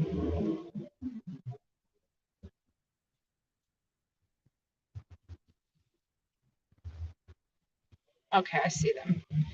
All right, let me take this off. You guys are just gonna have to sit. Ooh, I'm getting a rash. I must have ran into something I shouldn't have ran into. You guys, give me just a moment. I gotta figure out what's going on here.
I just have a dead battery.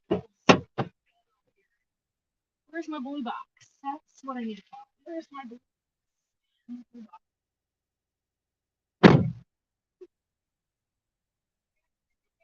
Alternator, it would have died on you, and you guys would have died right now or something. So I think you're probably more in line with a battery.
Sorry guys, we got some.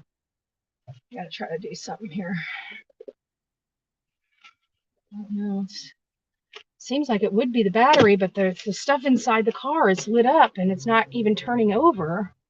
So I don't know if it's the starter, but even the starter would click. There's no clicking, no nothing. All right, guys, give me a minute. I'm sorry, I'm gonna have to do some things.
have so many problems with this car. I bring everything with me.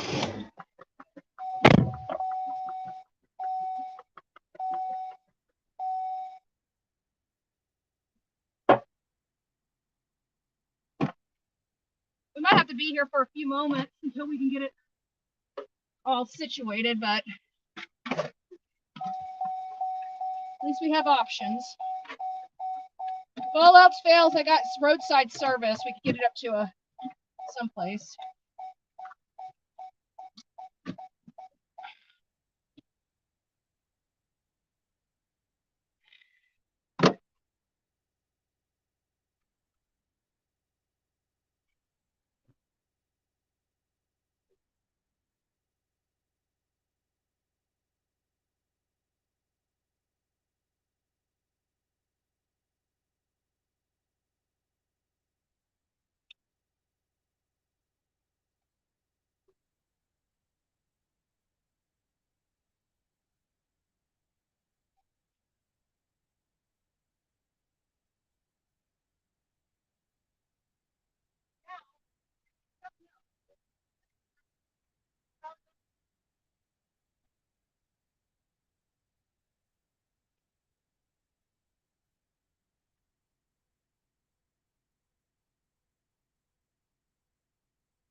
Give it a few moments.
Alright guys, sorry guys, I know you guys are probably not knowing what's going on, but we're having some technical issues right now, so just bear with me while I try to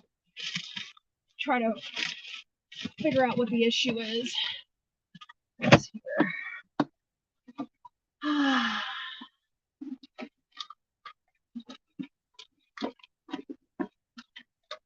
Do this. There's fuses. We got extra fuses. Where's my fuse tool? There's my fuse tool. Boom shakalaka. Boom shakalaka. Let's see if we can. Okay, let's see what we got going.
Pliers. I can't get that. I'm trying to use this. Oh, I got a pair of pliers.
right, guys, sorry about that. Do we have any mechanics in the live right now? Because I need some guidance here. I'm kind of at a loss with what's going on.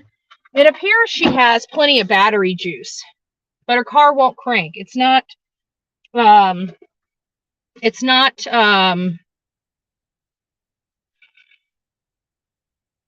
it be the alternators? Well, no, because if it was the alternator, I should still be able to get it cranked up with the charge. I don't know what's going on. It's not cranking. It's not clicking, so I don't think it's the starter, and it seems like it has plenty of power. I just checked the ignition fuse. I just checked the ignition fuse. Sometimes the battery wires are connected. Wires connected? Yeah, I just checked it. The battery, they're on there tight. There's no corrosion on there at all. It's just not turning over.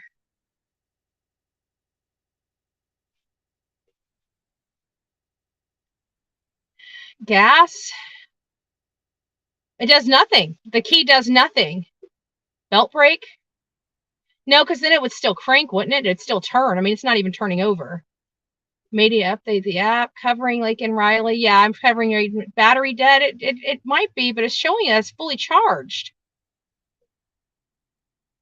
Maybe the fuel pump. Possibly. Is it on park? Yeah, it's in park. I don't know how close you are to her. She knows all people. Well, we're a few hours away. Okay, well I'm just gonna let it crank. Give me just a few moments.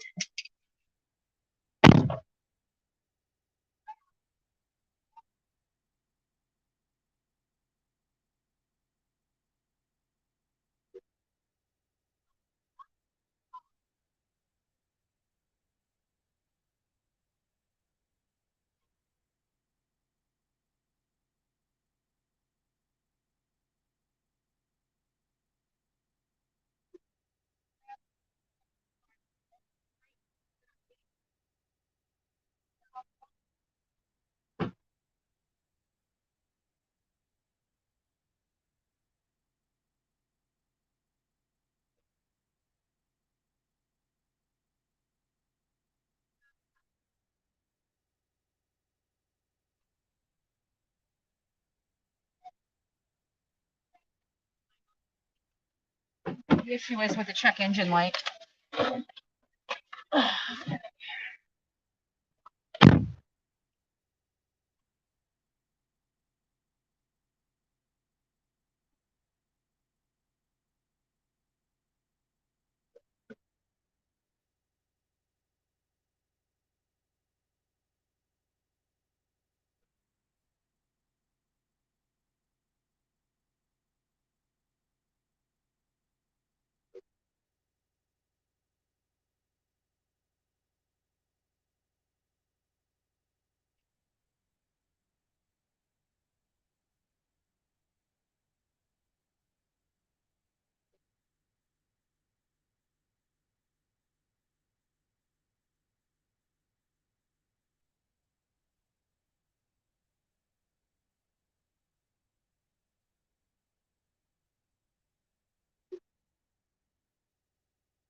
All right, guys, sorry about that. I'm getting with you. I'm getting back in the car.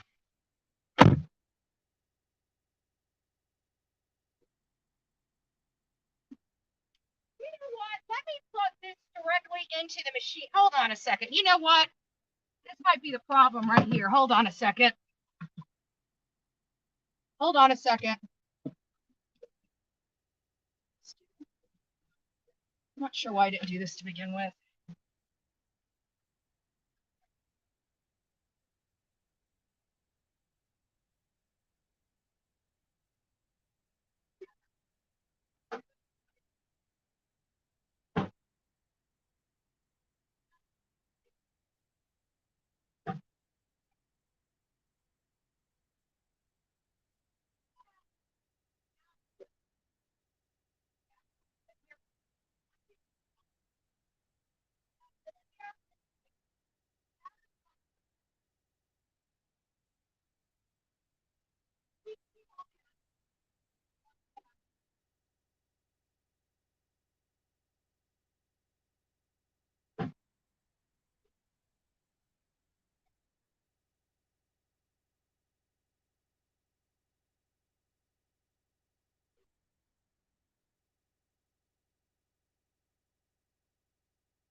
Yeah, my car doesn't have the power.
Safe side, see if I did or didn't.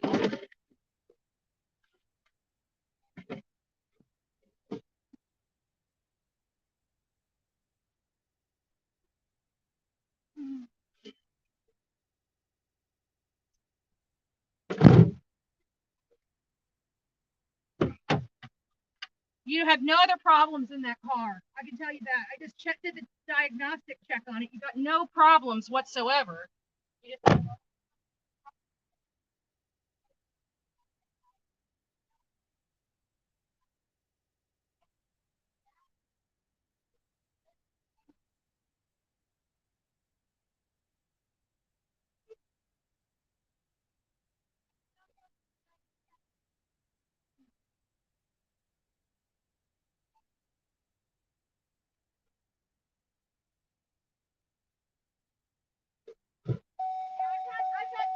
I'm gonna have to carry a pair of jumper cables in the car as well. But I have a pair of jumper cables. But I always see these things have always worked for me. And in my situation, I've never really had to carry the jumper cables. Probably.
All right, guys. It looks like we're getting. If you guys are still here, thank you. We're getting Olivia situated now. We're having some technical issues. I dropped my. I knew I. There we go.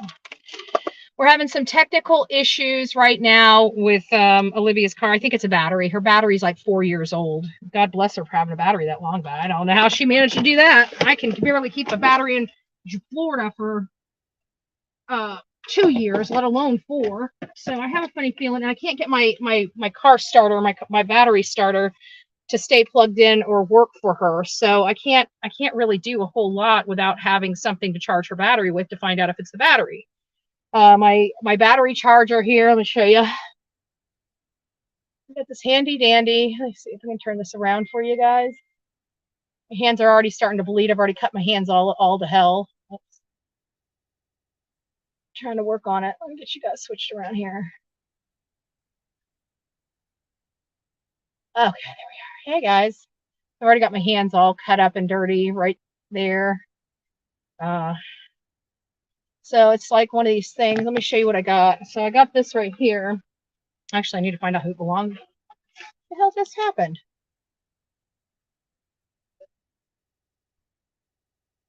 I gotta tell you, some weird shit's happening on this. I don't know why this thing just cut off all of a sudden, but it just cut off when I was trying to show you guys something. I don't know who this belongs to because it was left in my car, but I didn't charge it, and I should have charged it. But it's this doohickey right here. It's got this right here. Plug it in, but it only had two little things, and it wouldn't let me charge. I think it's the battery. I think that might be the reason why it won't let me charge the battery, because it did have two dots on it. But this right here, it's like a zapper. It zaps you. Oh, this, I think this stuff is on. So this goes in here. So, and these go in the net. And so it's just a nice little thing to have. I'd like to give it back to the person that left it in the car, but I have never seen the person, nor do I even know who they are. So because I was jammed up one night and they gave me a jump and they ended up leaving it, and I don't know who they are. So anyways, so I got that, and so I got to charge it. I got to plug it in and get it charged up. But it still had two batteries, but it wouldn't even let me. It kept blinking off and on, and then I put the other battery on. It kept blinking off and on. So I kept thinking it was maybe the power issue that I was having. But now I'm starting to think I just put two devices on it that wouldn't bring it back to life. So I still am confident that it's the battery. The battery is like 4 years old, so I think that's it. So I do appreciate you guys kind of chilling out with me while we're going through this. We will get back on the road, I promise, and we will go. We're right now, what we're staring at is the University of Georgia campus, and we got AAA coming. AAA should be here in just a few. Hopefully they'll be able to change out our battery and get us back on the road so we can get working.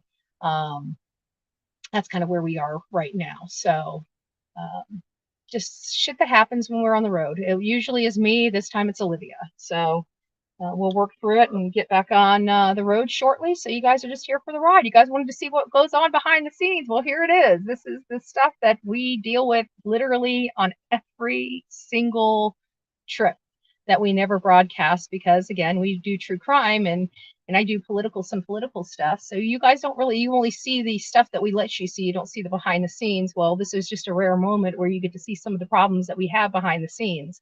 And this, I can tell you, happens on almost every single one of our trips. We have a minor setback.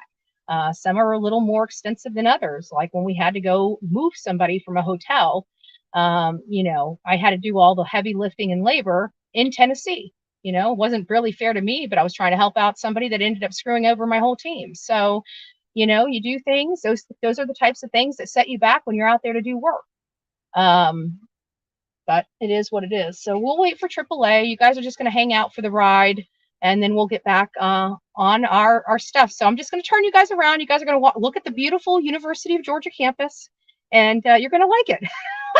Or go away and come back at a later date. Okay, I don't know what else to tell you, because this is the raw stuff. This is the real stuff. This is the stuff that we deal with on the roads each and every day. So you want to see what's going on behind the scenes? Stick around. Watch. This is the shit. Welcome to the Bullhorn Betty shit show. Gives you a whole different meaning of what I mean by that. All right, there you go. And you will like it. Damn it. Look at that beautiful campus. All right, at least you guys have something beautiful to look at, okay? So just stick around. We'll keep you posted.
Yeah, I'm still live. You can say hi. Why don't you wave? Because they can see you.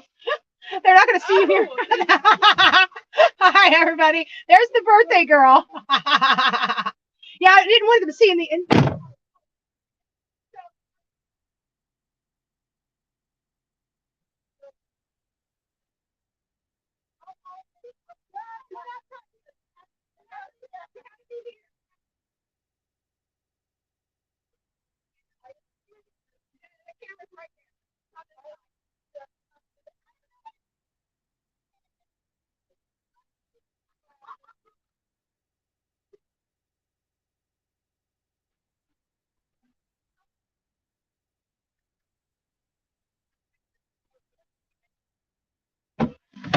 Yeah, read my notes here.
All right, guys. If my mom is in chat, mom, if you're in chat, I'm not the one with car. I mean, I got some minor car problems, but I'll get those fixed when I get home. I'm just having a chug-a-lug-a-lug issue. Olivia, I think, has a battery issue. So, mom, if you are in chat, I am perfectly fine. Olivia is perfectly fine. However, it's kind of odd that we were just talking about how I was just telling Olivia how I was just talking to you guys. I can't remember if it was earlier in this live or if it was the one I did first thing in the morning this morning. But I was just telling everybody in chat about how I hate Olivia being so far away because if anything happened, it might have been this earlier in this particular live, to be honest with you. But I was telling you guys how I was so concerned because she's 8 hours away and she's family. And if anything happens, good God forbid, it's going to take me 8 hours to get to them. Right. And so I was sitting there talking to her. I'm like, Olivia, I was just having this conversation with my chat and talking about how far away you are. And if God forbid something happens, I said, she's like, I'm glad you're here. I said, but think about it. Just think about this, okay? And I did tell her happy birthday, Be Betty fan from everybody. She said, thank you guys so much for that, by the way. But I was telling her, I'm like, think about the odds that I'm right around the corner when you need help. You live in North Carolina, I live in Florida, and we're sitting in Georgia. Right?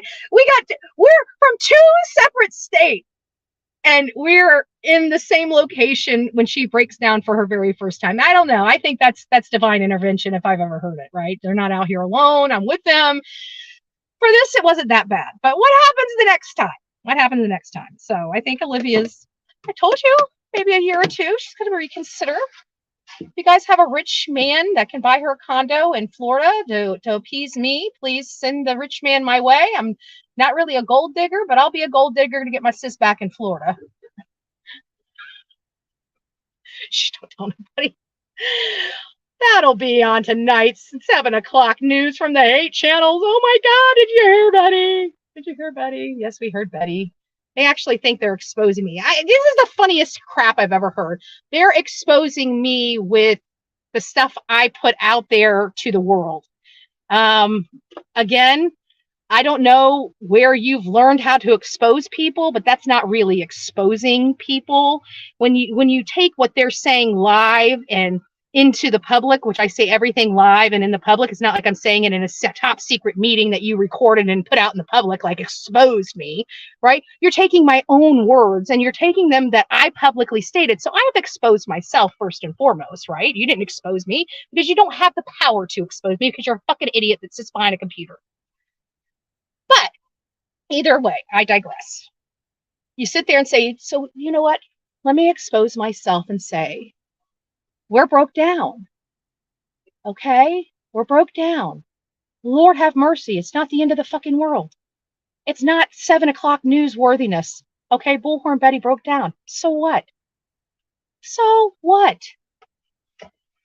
Thank you, by the way. It's me, Jen. Betty, you're going to have clips of your butt all over YouTube. I hope so.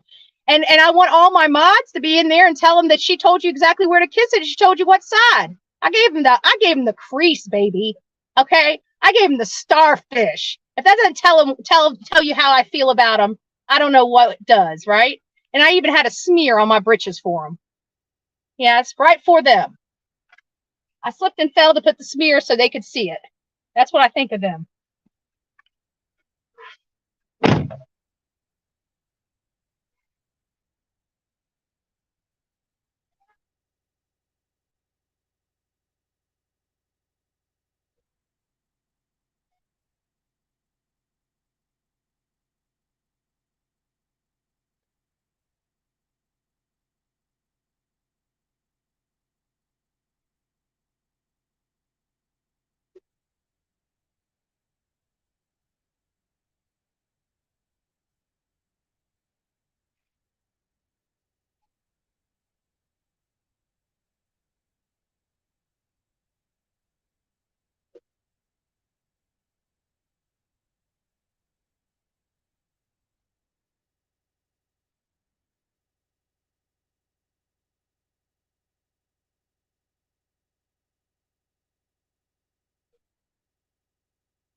Like I'm gonna talk to my peep. It was so funny. I was out there and mom's like, "You had the camera on?" I'm like, "Yeah, I had the camera on." She's like, "I was sitting here eating bread." She's like, "I'm gonna kill you, Andrea." I said, "Well, you should know it's always hot up in here.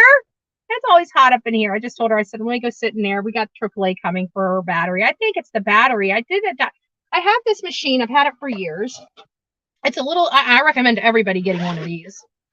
It's for on the road. It's a diagnostic little tool, you know. It helps you because I got an older car, so I always come prepared. Like I have I've got oil in the back of the car. I've got obviously all the tools. I've got, you know, different types of battery chargers. I got handhelds. I got ones that can plug in and trickle. I got wrenches. I literally have, you know, as long as it's minor mechanic issues, I can be anywhere. If something happens to this, whether it's a sensor or a spark plug or, you know, something stupid, I can usually take care of it. You know, if it's too bad, like this, I could take the spark plugs out and replace the spark plugs. I'm not doing that until I get home, you know. I have all my tools at the house. I can tear my car apart at the house. I can't do it on the road. I do deal with minor issues. If something is not stalling me or keeping me from moving this car, I'm not working on the car. If the car's still moving, even if it's chugga chugga chugga lugga lugga,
all right, let me get, sorry guys, my internet went down, of course. All the issues to be having on the road. No big deal. No big deal. I didn't realize this battery looked like it was full, but apparently it was not. So hopefully that I got you guys charging now. This one's got 3 bars in it. Let's hope that works. I had my hotspot and it just died out. So I got to get shit charged up. I'm running out of juice. I don't know how the heck I keep running out of all this juice. I got all this crap. I got cords going out my butt. Spread the love. Yes, spread the love. Sorry, guys. This wasn't the tour day tour. I have to be honest with you. This was not. Why isn't this charging now? There we go. This was the tour day tour. Like we were going to do all this stuff, but we just had some minor setbacks. It's going to probably push us back, you know, an hour or so. I think after this, we're going to go get some ice cream and then start our crusade again for this. People on Twitter are like, what the hell is this lady doing? They're not used to the Bullhorn Betty show on Twitter, right? So all the people that are on Twitter, God bless you guys for being here. Sorry, this is long-winded. This happens on our trips. You know, we deal with a lot when we're on these trips, and a lot of people don't know what goes on behind the scenes. But if you want to know why we're so extremely exhausted when we get back, it's because we deal literally with something like this, literally on every trip. It's just something that we've gone accustomed to. We always leave time in our schedule to accommodate these earth-shattering moments that just put throw a monkey wrench into our day.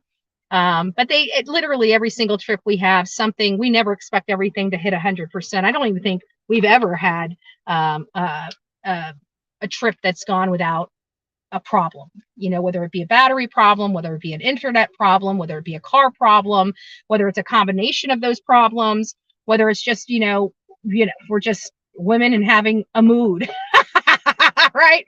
We are female. We do have those moods. Ooh, I got some oranges. I did just clean my hands. I probably need to clean them a little better. I had my hands all in grease sitting under the hood and all that other shit.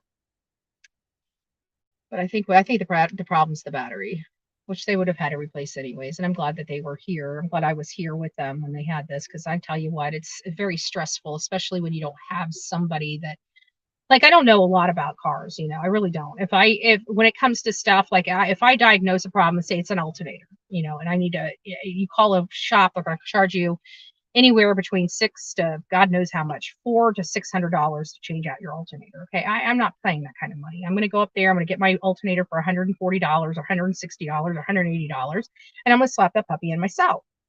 And how do I do it? Do I have knowledge of mechanics? Do I know what I know? The alternator powers the battery. Okay, I'm not stupid, but I don't know anything about mechanics.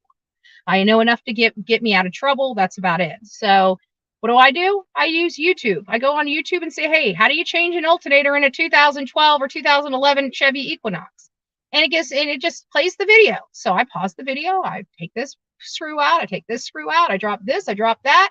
I take the belt off. I always take a picture of the belt. If you're not a mechanic person, take a picture of the belt before you pull it off. I'm telling you, it's a lifesaver. Otherwise, you got to do research and find out which way you got to bend the belt and how it's supposed to go back on. Trust me on this. I've done it 1,000 times, and I always take a picture of the belt and how the belt is positioned on the pulleys, because you got to get them right. You got to get them exactly right, or you got a messed up car. So, I've changed out many alternators. Do I know what I'm doing? I can tell you I changed out about 4 or 5 alternators. I still don't know what the hell I'm doing. You know what? I still always pull up a video and I still always watch it and walk me through it. Okay. I don't like the alternators this day and age, because you got to take the whole freaking front end of your car off. Right. So this is what I do. If my alternator goes out, I'm getting a water pump. I'm getting a thermostat. I'm getting anything and everything that's under that hood, a radiator. When one thing goes out in this car, which requires me to replace it, whether it be the radiator, whether it be the water pump, whether it be the alternator, I'm replacing all of this stuff because I don't want to do it again. So even if the stuff's not bad or damaged, I'm replacing all of it because I'm doing it myself. So literally I have money to spend on water pumps and thermostats, and the starter's right there on the top, so you really shouldn't have too much with the starter, but I'd probably replace the starter from taking everything off. It's easier to get to. So that's going to be the project. If anything happens to my alternator, my water pump, or my radiator, I got to take the whole front end of that car off in order to get to any of that shit. And if I'm doing all that, everything's coming out. Everything's getting replaced, because I do not want to do it again. And I'll use AC Delco because it's what I trust. I haven't had a problem with AC Delco products and parts. I go off brand. It's a coin flip whether you're going to get something that's going to break down on you or not. So I just stay with what I know. I like AC Delco. If I can get an AC Delco product, I won't even throw original GM products back into this car. But I think the water pump's AC Delco anyways. So, why are you wearing a pink construction vest? It's my Bullhorn Betty. My mods got me this. So when I'm out in the field, especially because when I'm on schools, I want people to notice that I'm not a student. I want them to know that I'm not somebody that shouldn't be here. So my mods actually made me this. It's Bullhorn Betty. It's got the reason why I got a construction vest on is because I wear when I'm working, I wear work uniform. I wear my badge. I wear my media badge. I'm working. I'm out here working. So I want to keep myself safe. And since I was out in the woods, I thought that it was appropriate to wear a vest. Being out in, I don't know where I'm going. I want to make sure that I'm well seen by anybody. So, that's why it's not really a construction vest. It's more of a, I've got Olivia just got me another one because we were going to the border and she wanted us all to be in the same, and she wanted us to have the yellow ones that said press across them. So she ended up getting us all, press ones, but we never even wore those. But when I'm out in the field and I'm with the Bullhorn Betty channel, we're going to be wearing our Bullhorn Betty, vest. But it is just a safety measure, precautionary measure. It's got reflectors on it. It's bright. And I was out in the woods. So that's just how I was taught. When you go out to the woods and you're out and, you're by yourself and stuff, you need to make a spectacle of yourself. So that's what I do. I just put something bright on and people can see me. That's why I went with a bright hat, a different color hat than normal. Like I have black hats. I also didn't want to tick anybody off, but talk about that's pretty, huh? Look at that. That's I don't know, 24 karat gold thread or something like that. It's gold thread, but it's actually real gold thread because I know the person that sells these. I know him personally. So he sent me that. Nice stuff. He has white ones for sale, but white does not go good with Bullhorn Betty. I'll have that white ruined in no time. It's a smart move to wear a safety. Yeah, exactly. If it was any, I don't always wear it. I always bring this with me and I wear it when I need to. Like if it's nighttime or dark time and I'm out and covering a case, I always wear it. I always wear it because it has the reflectors on it. It's bright. So those nighttime stuff that I do when I have to get up or really early in the morning, I typically always have this on me if I'm going to be like near a roadway. I won't wear it if I'm in front of a courthouse or something like that. There's no point in doing all that, but for the most part.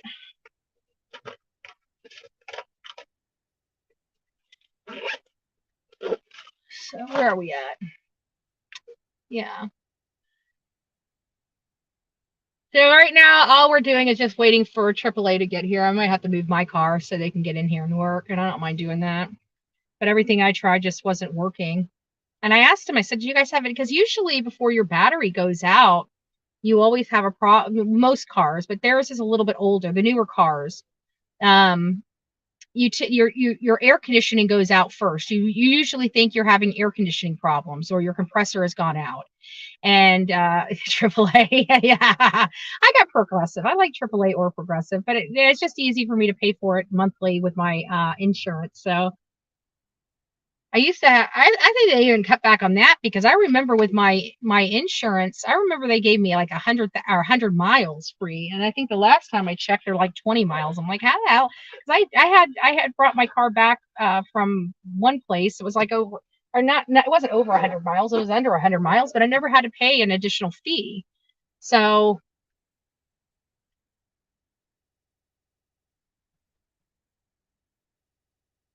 oh, I do have Night Demon. My mods sent me a battery operated jacket.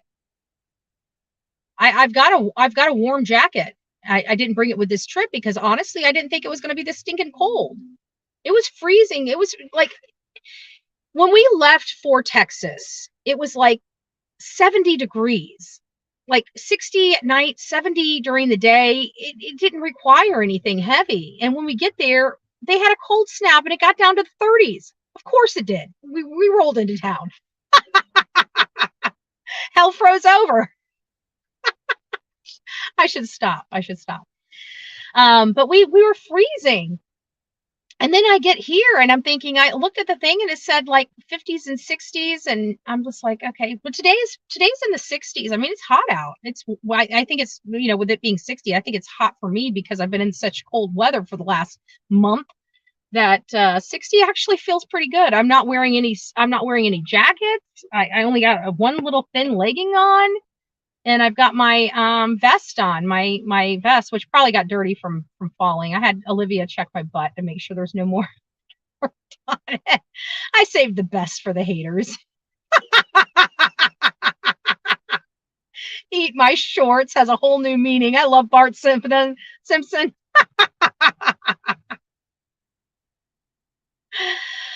Oh, I'm glad I turned the camera off. You guys would have fallen. I'm like, you guys fell face first in the dirt. I got to be honest with you, because you guys were in my hand when I fell. It's just that I happened to turn off the camera and the mic because I didn't know what the officer was going to say, and I didn't want you guys hearing my conversation with him.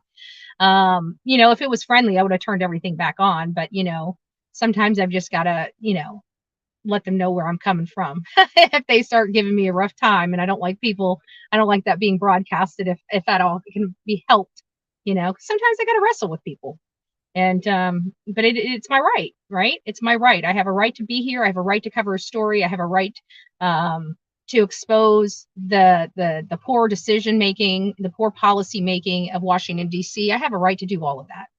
And I have a right to expose the bullshit. And I have a right to ask the questions here on the university, like, how in the world did illegal aliens not only wind up working here, but living on campus with our students, with our children, people we don't even know where the hell they came from? In a campus setting, a secured setting. People think this campus is safe? University of Georgia, you failed. You didn't just fail, you failed your students, and one of them's dead because of your stupid policies. How in the hell did the illegal aliens get on this campus? And how in the hell did they stay here in an apartment? I heard that apartment was campus apartments. I could be wrong about that factor. Maybe it's not campus apartments. I pray to God it's not. I'm going to get to the bottom of it. Because you know what, I kind of am sniffing with everybody being so hush hush and quiet and everything and terrified to talk. I believe that this is a sanctuary campus. And I think that they're probably hiding more illegal aliens on this campus if they haven't moved them out already. And you know what, Beth, you bring up a valid point. He's the brother, Diego, was in the cafeteria. No shot records of diseases, in the cafeteria serving our students.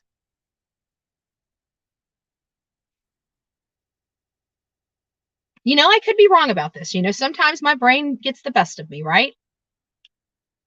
Sometimes it takes me down rabbit holes. But I have to put pieces together when I don't have a whole lot to work with.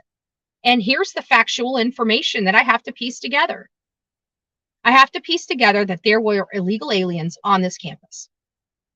I have to put together the fact that Diego and most likely Jose had bunk green cards. Where did they come from? I have to believe that if the university had found out that they were here illegally, that they would have had them exported off this property immediately, especially if it's campus property. How in the world can they not pay them, but they live in an apartment? Who's paying those fees for that apartment? And who are they paying? That's okay. It's me, Jen. Thanks for being here. Thanks for keeping the chat going when I couldn't. I got to say, the back of my butt is starting to get a little more of a pinch there. I think I did a stumble a little more than I want to admit. Just got home from church. Amazing service. Oh, wonderful, Just Deb. Wonderful. Exactly, Beth. And that's my problem. But again, this kind of comes back to the same BS about the parents and their stupidity of not vetting the people that they put around their children. And here it's pretty much the same argument, isn't it? Because in all fairness, the university is kind of taking over the parental aspect by having the kids live on campus and being responsible for their safety. And believe me, mom and dad are paying a heavy cost for that. Tuition in these schools are ridiculously, disgustingly high. Where is that money going? It's disgustingly high. Everything on these campuses are ridiculous. Books are overpriced. Food is overpriced. Campus living is totally overpriced. Your school is overpriced. So they're paying all this money to send their kids basically to the border of Mexico.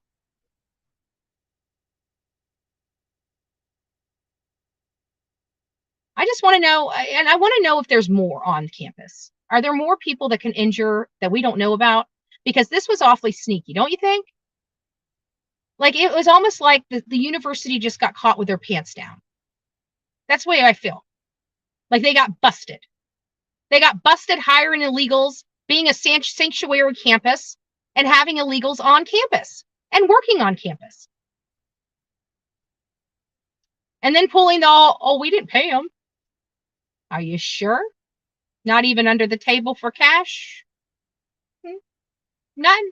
Just let them work here and didn't pay them. Sounds like a great college. Great college. So that's where I'm at. I'm a little flustered about that. But I'm going to go out. I've been talking to you guys for a little bit. Was murdered by an illegal immigrant in Athens, Georgia, the 22nd of February. Yep. And but this is what I don't like, and this is now that I've got some other, these are probably new people that I didn't have earlier today.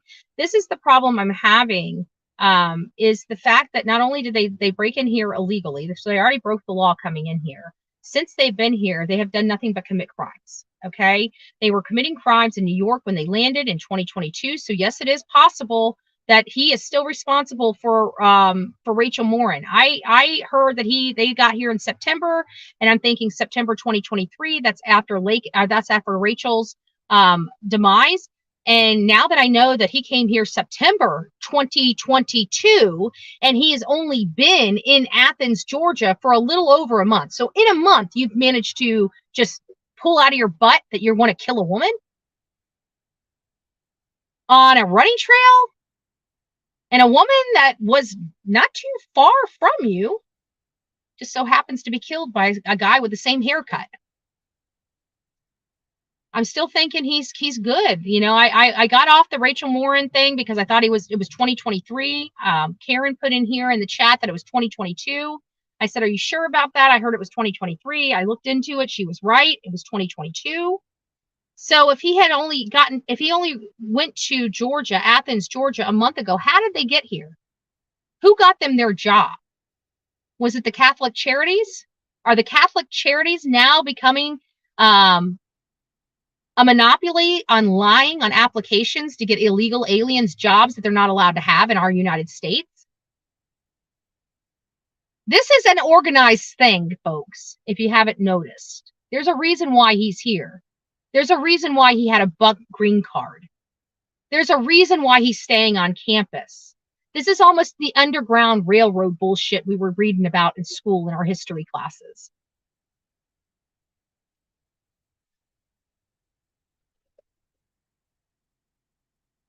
I don't want to disrespect. I mean, part of my family are Catholics, but these Catholic charities are raking in a lot of money. And they're, you know, when we think of Catholic charities here in this country, we think of them helping get, you know, moms and children off the road and give them housing. We think that the Catholic charities are making sure that they have, you know, the Toys for Tot type stuff, you know, the food banks and things like that. Those are things that we are providing our tithing to do, you know, to help with. And Catholic charities do a lot of amazing stuff. This is not amazing to me. This is not godly to me to be helping any country invade another country and doing it and saying that it's God worthy. It's not. I'm sorry. I have, you know, the Catholic charities. I don't want to say anything about the Catholic faith. Okay. But some of these Catholic charities, I don't believe are truly Catholic charities. I think that they're politicians or political families that have set up these organizations, and they have money funneled to them. I think that, you know, there's a lot of stuff that we don't know that goes on behind the scenes with our money. And it would make you sick if you knew. You would be pissed off.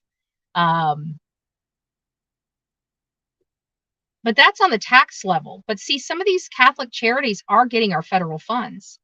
Our federal government's saying, hey, can you help us out? Can you do this for us? They're saying, yeah. They're like, well, we'll we'll give you grants for doing this.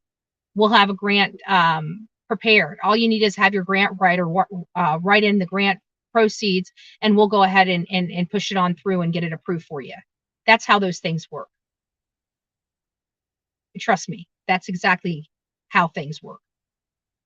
And then next thing you know, the federal government's writing them these big, huge, massive checks. They get a taste of that massive check, and whether they feel good about it or not, they don't care anymore. They don't care. I can tell you that because some of these Catholic charities that are running some of these home facilities and stuff, they're nasty. Let a camera go in there. They want to call the cops on you. Not very Christian-like, not very Catholic-like. So it makes you wonder. And they're almost militant. Have you been in some of these places over there on the border? Probably not. They're almost militant. Why are Catholic charities almost militant? Some things to ponder and think about. All right, I'm going to go check on Olivia. You guys stick around for a little bit. I'm going to flip the camera around so you can see the University of Georgia. Hopefully we'll get on the road soon, guys. Oh, and thank you for all the people that are sticking around. God bless you for sticking around. You guys are ride or dies. I got to tell you, I love it. I love it. Thank you. God bless you, each and every one of you, for doing this. But we will get on the road. We'll get back to our regular show here shortly.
We're not making progress yet. We gotta wait until the people come over, until the can I hit it? Yeah. Okay. There we go. So the AAA is not here yet. It always takes. They always say 20 minutes. It never takes 20 minutes. It always takes an hour. I don't remember anything being less than an hour with AAA. Actually, I don't think anything's less than an hour with anybody because they run their jobs first and then they come for the discounted services. Oh my God, my back is killing me now. Yeah. How you doing on the road?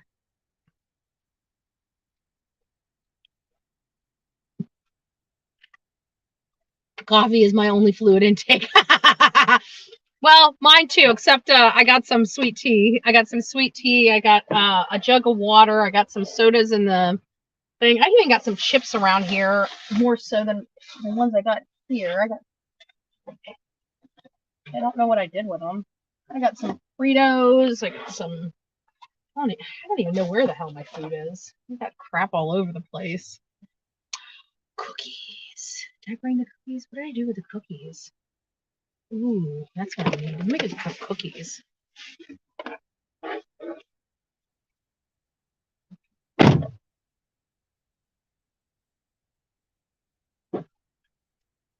Cookies, where are you? Cookies. Oh, there's oranges. Oranges.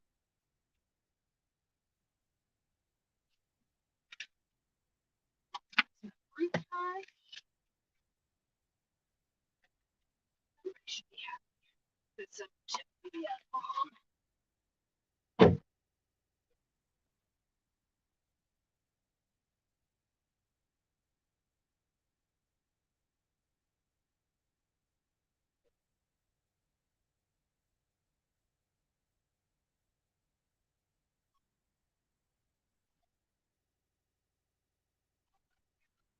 It's gonna make you super happy. I am. I do come stocked and prepared. Now I just gotta find my snizzit. What did I do with it? That's the question.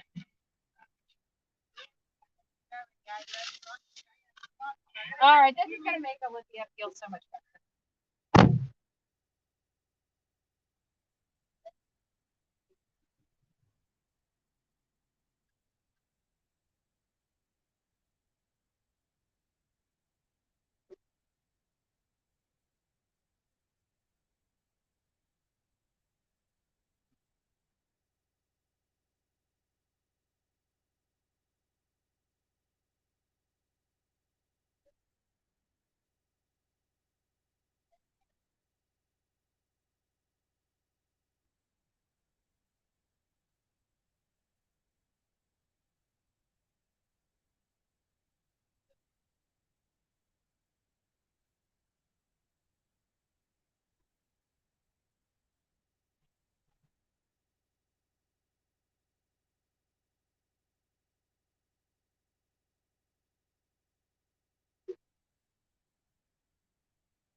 All right. So this is the deal. This is what I think I'm going to do. I think at this point, I don't think we're still waiting for AAA to get here. And so I just talked to Olivia because of the timing. I still have a shit ton of driving time home, and I've got two more spots to drive to. So I think I'm going to go ahead and sign off. I'm going to get her car fixed. I think we're going to go out and grab a bite to eat. I'm just going to go do my couple little things. And then I'm going to get on the road, and I'm going to start heading back to Florida. And so when I get on the road to head back to Florida, I will just call you. I don't need you guys. I don't want you guys. I mean, if you guys want to sit and hang out, if you guys are just chatting in the chat room, I won't kill the live. But I didn't know, I don't want you guys being bored here because we were supposed to go on an adventure and kind of go through what happened that day, the day Laken Riley lost her life. But again, every now and again we have, oh, good Lord, get a life, dude. Get a freaking life. You're a fucking joke. A joke. Like, this is what you call entertainment. We're out here covering the case of a woman that lost her life, and you are into all of the petty. Yeah, I don't have time for it. I don't really care. You know what? I have no hope for you. Like, you guys are stuck and stupid. There's literally no help for people like you. There is no medication for the mental illness you guys possess. Seriously. None. But that's okay. We know how immature you are, just like Debbie said. You're immature. You've got no scruples. You're a miserable person. Miserable. And I feel bad that you're so miserable. But the only person that can change your misery is yourself. I was a miserable person once upon a time. I would do exactly what you were doing right in here when I was a child, when I was a kid that was a mean person. I would do these types of things because I want attention, because I'm not getting attention at home. So there are a lot of things that can be said about your behavior. If you really want me to diagnose you, I can. I have that ability. And I'm pretty spot on too. That's what makes me so good at my job that everybody tries to tell people I'm not good at. Yet we get a lot right. We bring a lot of news to this thing, but it doesn't matter. You want to call me a grifter? So be it. That's your opinion. Your opinion absolutely means nothing to me. If grifting means me working my ass off and my audience paying for that, this is an audience sponsored channel, and we bring true crime to your front door. And they like that. I'm sorry you don't, but you do, because you like to steal my content because you're too lazy to go out and get it yourself. And I would share my content with people. I would. If they weren't assholes. If JS for Justice called me right now and said, hey, can I flip this stuff? Absolutely. You think I'd give her a problem in the world? Absolutely not. There's a whole host of people that I would absolutely allow to use and clip the stuff that I do with no problem, because at the end of the day, it's about getting this stuff out there. But if you think I'm going to let you sit there and drag me through the mud because you're such a lazy ass, you won't even get up and go, you'd rather criticize me for the work I'm doing instead of get off your lazy ass and go do it yourself. Those are the problems I have. The people in my audience care about what we do here. That's why they sponsor this stuff. That's why we crowdfund. That's why we're successful at these types of trips, because people want to help. All you idiots do is want to seek and destroy because you're miserable bitches. And I'm going to call you bitches because I know it's a freaking female behind that. Pull the stick out of your ass, go get laid, and enjoy it. Enjoy something in your life, please. Or come hang out with me. Because I can tell you, you can't be upset when you're hanging out with Bullhorn Betty, despite what people think. When you're hanging out with me, you don't have issues. Your issues are relieved. Be a Betty. That's what you need to be. All these people with sticks up their ass, pull them out and be a Betty. You don't have to live in misery no more. You don't have to be nasty. You don't have to be mean. You can be an amazing human being that does amazing things and that has passion to do great things in their world instead of being a piece of shit. Does it make you feel good to be a piece of shit? Does it really make you feel that good? Just to be a loser nonstop? Like, you're a loser. Come over here to the winners. Quit being a loser. I'll show you how to be a winner. Looks like the tow truck just showed up. Let me go ahead and move my car so this tow truck can do their thing. Just keep on backing up, backing up. Beep, beep, beep, beep, beep, beep, beep, beep, beep, beep, beep, beep, beep. Well, dude, you just took my parking spot. Okay, let me go around this. Let me turn this around. Let me get you a different position. Tow truck's here. I just want to if my mom's in the chat, I'm driving my car, okay? My car's fine, okay? I mean, it's not fine, but it's moving. It's moving. It's cranking. It's cranking. It's shaking and a bacon, okay? It's a shaking and a bacon, mama, okay? It's not my car, okay? It's my girl's car, okay? And we don't leave any girl behind because we have flower power up in here, right? Women power. Women power. That's what we sling up in here, right? We sling up in here. We sling inspiration. We power to the women. Am I a racist now? Power to the women. Don't ask me.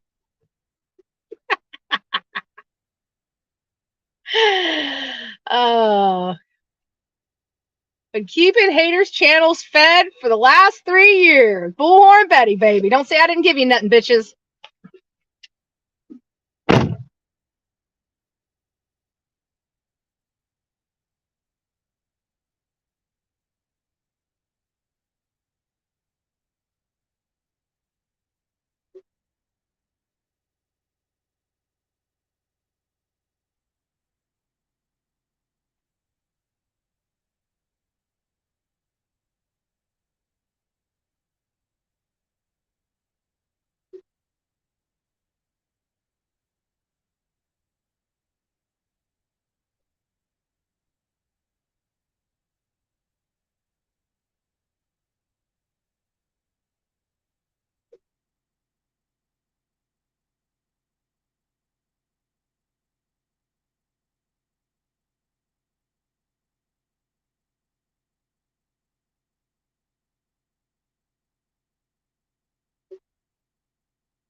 You guys are not going to believe this shit.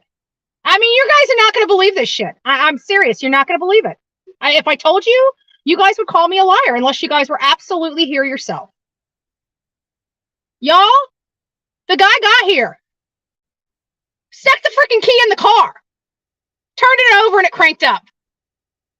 We've been out here for an hour trying to get the son of a bitch to crank up. He didn't even have to put his tester on the battery. So I think the battery really was being charged with my stuff. I just didn't realize it. But he literally, her car started. He didn't even have to put the jumpers on it.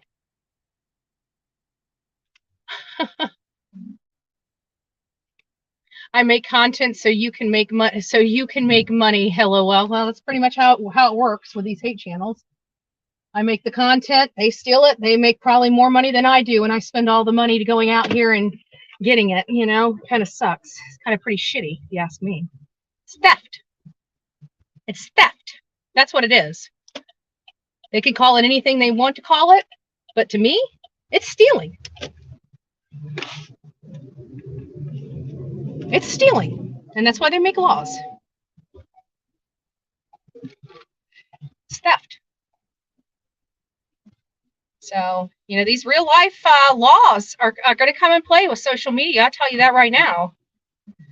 You want my content, all you have to do is pick up the phone and ask me, or send me an email. Hey, can I use this segment? Sure, not a problem, right? No, it's not a Trailblazer. She's got a Highlander, a Toyota Highlander. And we were just talking about it. I think she's going to go get a new car anyways. But their car, they've had it since like pretty much brand new. It's like, 18 years old or whatever. I mean, it's an older car, but it's in perfect shape. It's got some minor problems, easily fixable. And I told her, go ahead and get yourself a new vehicle, but use this vehicle because when I get a new vehicle, I'm still going to be running in this one. This is a good running car. I mean, as long as the transmission and the engine don't give out on me, I'll just keep repairing it and keeping it a road warrior, and I'll have my regular vehicle that I can rely on around the house, for when I go on vacations and do personal stuff.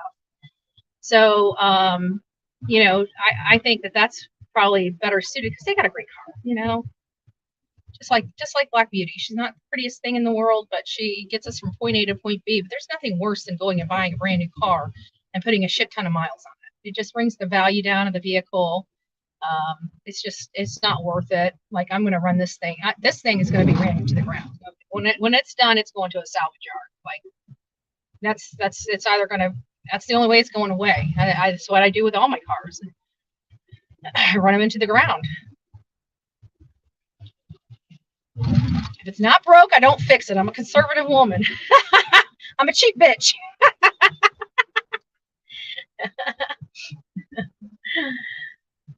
Oh Lord, I am cheap.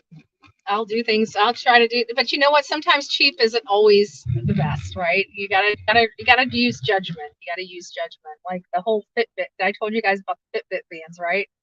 My best friend and I used to work out together. And so we'd walk and we'd do a lot of different exercise activities after work. And so she was talking, this is like when she first just got her Fitbit, she wanted to know how many miles how many steps she was taking, making sure she's keeping up. We're all monitoring this, that, and the other, just monitor. And so I got an activity watch. It wasn't a Fitbit. It was a cheap little $12 one. And every time it seemed like I sweat on it for like a month, it would just die out. Like, won't even charge anymore. It just something with sweat and the salt. I don't know. She kept saying, get a Fitbit. I'm like, nah, I said, I'll just keep this $12 one.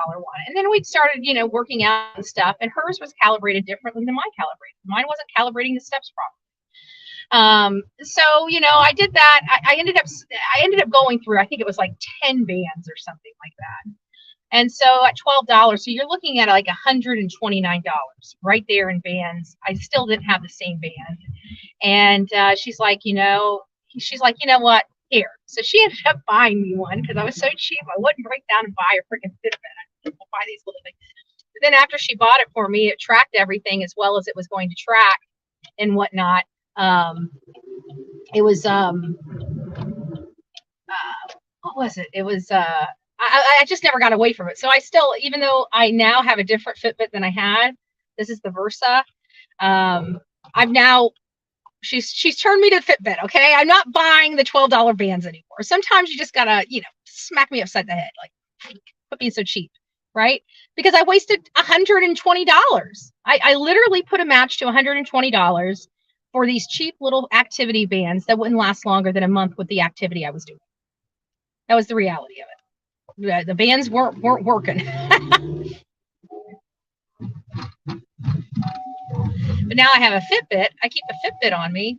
This was driving with a seatbelt. Jeez Louise, what is wrong with me?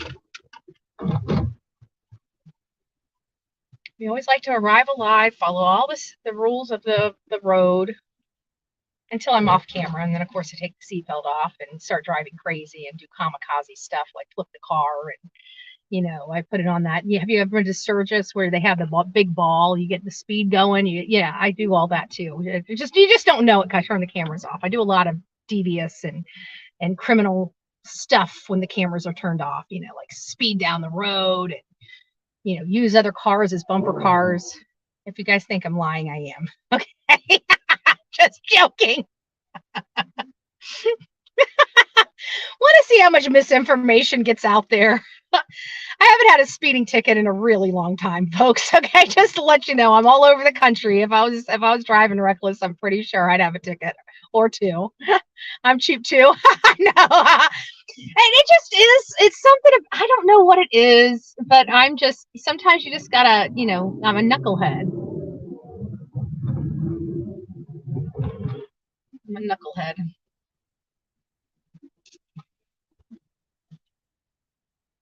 Well, I guess we can. I'm still dumbfounded that Olivia and Mom, we were sitting out there trying to crank her car for so long.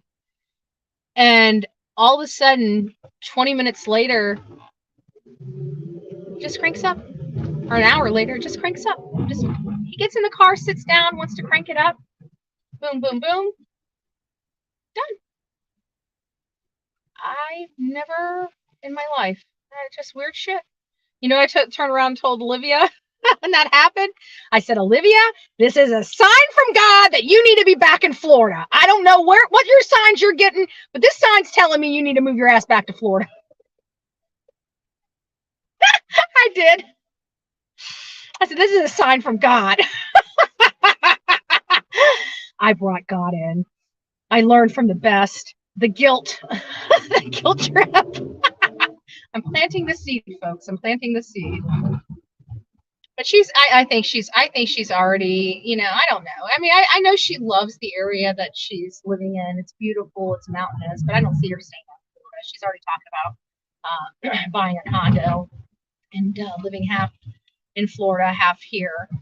And that'll actually be, that wouldn't be too bad because then she can rent it out at Airbnb. I'm in town. As long as she's in town, I can do whatever I can to help them, So, but I just told her, I said, just think about this. I was just talking about this morning. About how it worries me so bad with Olivia and Mom being so far away from me because really, in all fairness, they don't really have anyone. They're my family. And if there's an emergency, I'm 8 hours away. And I was just talking about that this morning as we're waiting for Olivia to get here.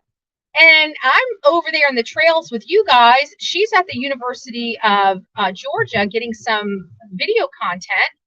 And they go to get in the car to crank it up and it wouldn't crank. And now, mind you, I'm from Florida. They're from North Carolina. And we're sitting here in Georgia, and I'm 5 minutes away from her. God's very kind to her on this trip. I'm usually not that lucky. But no, I shouldn't say that because most of my car problems have always been with another person. It's actually always with Olivia because we're always together on the road. But my car problems are stupid too. Like one of them was a freaking the positive wire. We were in freezing cold weather. It was like 30 degrees. And apparently, I honestly think it froze. I think it froze. And then after it froze, it heated up. And I think it broke one of the lines or something like that because it was all weird and cattywampus. And so that and my car wouldn't start, and it was something as stupid as the freaking cord, the whatever terminal that needed to be fixed. A $75 problem, but put my car down for a whole day over a $75 cable problem.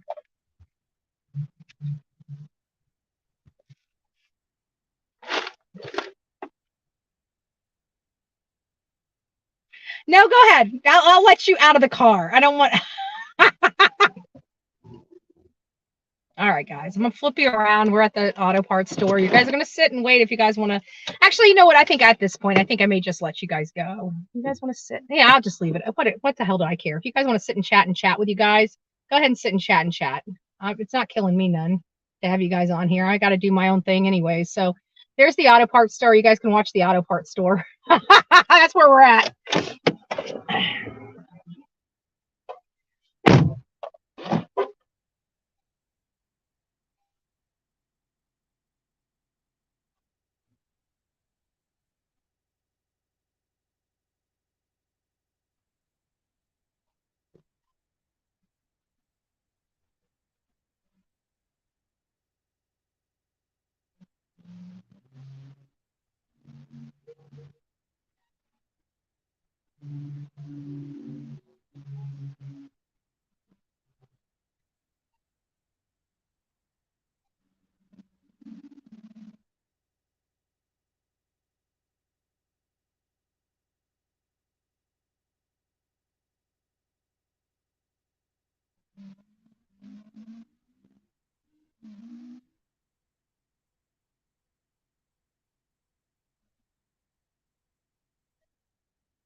Cherry on the top. That would be on the cherry on the top. You guys keep those cookies. I don't need them. Do you guys want the oranges? Do you want the oranges? You guys got them? Okay. All right, love you guys. I wish we could stay longer. I wanted to go do lunch, but I'm honestly I'm scared. Yeah, I'm scared. Yeah, I don't. Yeah, I just want you guys home. I'll head to Florida. I'll call when you guys get back home. Call me and let me know you made it home safe. Do not turn the car off when you pump gas. All right, guys. I love you. Bye. All right. So this is the deal. Because of the time of this of everything going on, we just came up to the auto parts store. We just found out it is her starter. So it's not her battery. Her battery is fine. It is her starter. That's why it cranked up. So what's happening is it's just pulling enough just to get into that flywheel. And so, you know, it is what it is. You know what I'm saying? It is what it is. And so I just told them, just go home. And they said, well, what are we going to do about gas? I said, leave the car on. Don't turn the car off. Just go. These people at this AutoZone were super, super nice, super sweet, very knowledgeable, and helped. They helped. I don't know which way I need to go. I don't even have a light. Can I just go? Am I allowed to just go? Let me just turn right. I don't want to break the law, and this is not good. This is not good. I don't even know where I'm going. Hold on, guys. Let me put home in it. So this is the deal. We're going home. We're going home. Well, actually, we don't have to. They need to go home. We can. You know what? Let's go finish our day. Let's go finish our day. Let's go finish our day. We had things to get done here. Hold on a second. Let me delete. Let me get back to our day now that we're back on the road. So we already went to the lake. We already went to that place. And then we were just at the University of Georgia. The only other place I have is the Athens School of Nursing, and I don't even know where she lives there. So I think that's going to be pretty much our trip. I didn't get a whole lot of content on this one, and we spent a lot of time here already trying to get Olivia up on the road, and they got to head home. So I think maybe at this point, with the timing, I mean, it's already 3 o'clock, and I've got I got an 8-hour drive. In 1,000 feet, turn right onto South. So I'm getting home. Well, that's not too bad. I'm still getting home at 10:30. So I think we just need to leave. It kind of sucks that we had this kind of setback, but I want to get home. I told Olivia, you know, we're only a few hours away. We can come back here. Jose's got to go to court.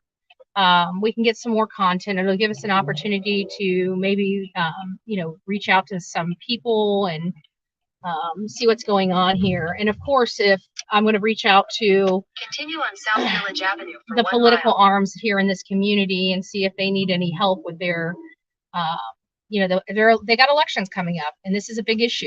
And if we can start working on their elections to help them get better politicians in their community, I'd like to do that. I want to make sure that we say no to sanctuary cities. This is the result of these poor and horrible policies. Is Laken Riley, and I'm going to start doing some more due diligence. I want everybody. I want you guys to do me a favor. We got 150 people in chat. I know not everybody in chat's friendly, but even if you're not, just if you really do care, maybe you don't like me, but you do care. Maybe do this exercise yourself. I want you guys to all go to your communities in your local areas, wherever you're from, your local area, your county or city. And I want you to start looking for illegals or immigration crimes or anything that has happened in your own personal communities. Or if you don't have anything going on in your communities, I'm glad to hear that. That's amazing. Not everything is happening in every community, but it is happening all over the world or all over the country. And so I want you to find out if there's any immigration crimes going on in your community.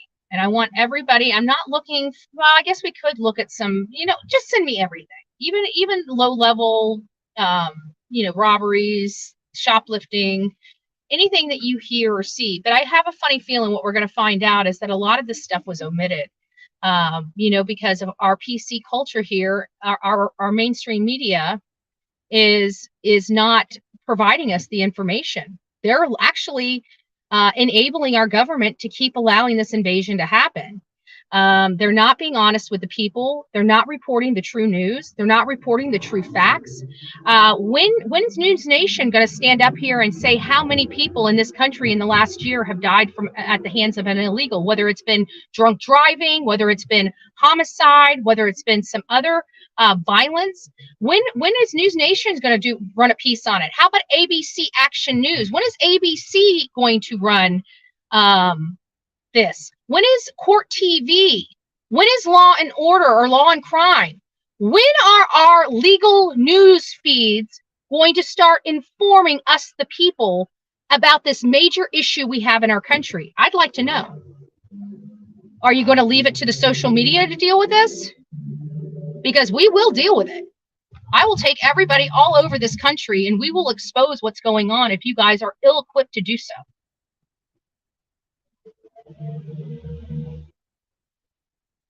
In 1,000 feet, turn right onto South Lumpkin Street. But this is becoming a problem. So I want any kind of illegal crime. If mainstream media ain't going to do it, fine, we will. We will. And I'm going to start this. We're going to get down to the bottom of this. If you know of illegals living in your community, if you know that your county or community is a sanctuary city and crime has gone through the roof, I want to know where you live. I want to know, send me those articles, bullhornbetty@gmail.com. Anything and everything related to violent crimes, related to an illegal alien, being violent to American people, doing corrupt things, doing illegal things here in America after breaking through our borders. I want to know about it. I want to know about it. We'll stop true crime for a little bit. We'll stop these investigations for a little bit, and we'll hold in on this illegal immigration thing if we have to make sure that this doesn't happen in our country anymore. Because I can tell you, as a female, a single female, this shit scares me. This shit scares me as a single female. And the fact that I'm coming into these communities a lot by myself. When Olivia and I can collaborate and work together and do teamwork, we will, be, because one, we're safer. It's easier on both of our pockets.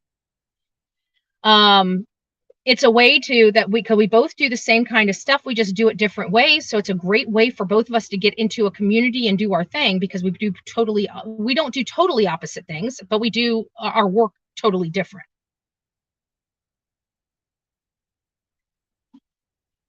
Oh, yeah. I think I hit harder than I thought that I want to admit, because now my shoulder's starting to jack up, and it's the left shoulder, and I hit the left side. So I got like shoulder issues. I got a hip issue. I got a little throbbing in the hips. I hope it didn't bruise me, but I have a funny feeling I'm probably going to be a little bruised.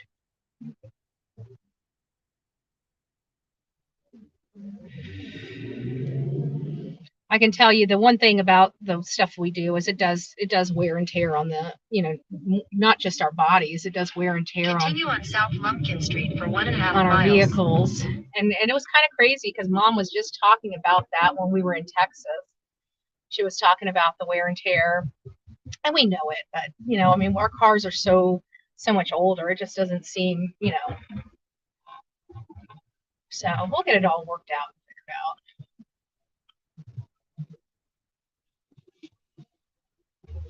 But at least we got to do some things. We got to at least go see where everything happened. That was the most important. We got an idea of where the bins were, where he lived, where the crime took place, how the crime took place. I can see, this is the thing. I'm almost confident now. I keep bouncing back and forth. Is he involved in Rachel Moore, and is he not? And it's like I keep looking at this case, and the similarities in the two cases are just uncanny. They really are. The MO, at least the way it's described by law enforcement. Okay, now I'm not physically looking at both of their bodies. I didn't physically see the marks on Rachel, the marks on Laken. I didn't see any of that. But the reason why I got off the whole thing with okay, I thought that was Mom. There was a Toyota Highlander coming toward me. I'm like, is that Mom and Olivia? Did they get lost? I don't know. Anyways, it was not. but there was the similarities are uncanny. Let's go through the facts of both Rachel's case and Laken's case. There's something that really freaked me out, with Laken's case. And it was the fact that he was watching her, that he was perched on the outside of his house or his apartment. And it happened to be the apartment complex that she went through, that cut through. She used this apartment to use as a cut through to get to her running trail, her running path. In Rachel Morin's case, right outside of the Ma and Pa Heritage Trail, there was an apartment complex. And I remember looking at that apartment complex and looking at Olivia, and I said, because there's porta johns out there in the parking lot where you can park for the Ma and Pa Heritage Trail. It looks like it's parking for this actual apartment complex. It's not. It's for the trail. And I remember looking up there and I said, Olivia, do you think maybe he was watching her from the apartments? And then we're like, yeah, no, I'm sure they've asked everybody in the apartments. Turn right onto Laken Highway. And so I'm like, okay, well, did you? Then I thought, well, maybe those portalets are there. Maybe he was just walking out of a portalet and saw her and decided to follow her. Turn right onto Laken Highway. But when you look at this, there's an apartment aspect with Laken's case, and there's an apartment aspect with Rachel Morin's case. Continue on Laken Highway for 1 mile. These are two women that were running on a running trail near an apartment complex with a view of the running trail. Two. Both of them. They were both hard. They were both bludgeoned, and they were both pulled off their path. They both have a Hispanic male between 20 and 30 years old, 160 to 180 pounds, and there was a very clear haircut on both people, the person in the Rachel Morin case and the person in Laken Riley's case. So while I can't say beyond certainty that this is the guy, I can say beyond certainty there's a lot of similarities between these two crimes. Without a doubt, there is a lot of similarities between these two crimes. And then you look at the assailant, and it's the haircut. It's the haircut.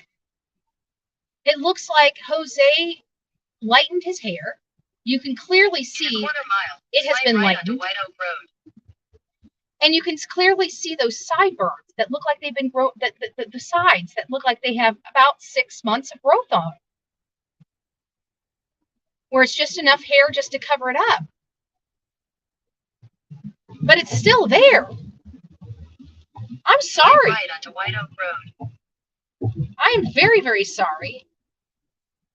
But to me, and then you couple in the facial features that are similar. Holy smokes. Turn left onto US 129 South, US 441 South. And again, I got off Rachel Morin because I thought he came in September. US 129 South, I US just watch this big truck. He's taking me where I need to go. So either way, that's kind of where we're at in this whole process.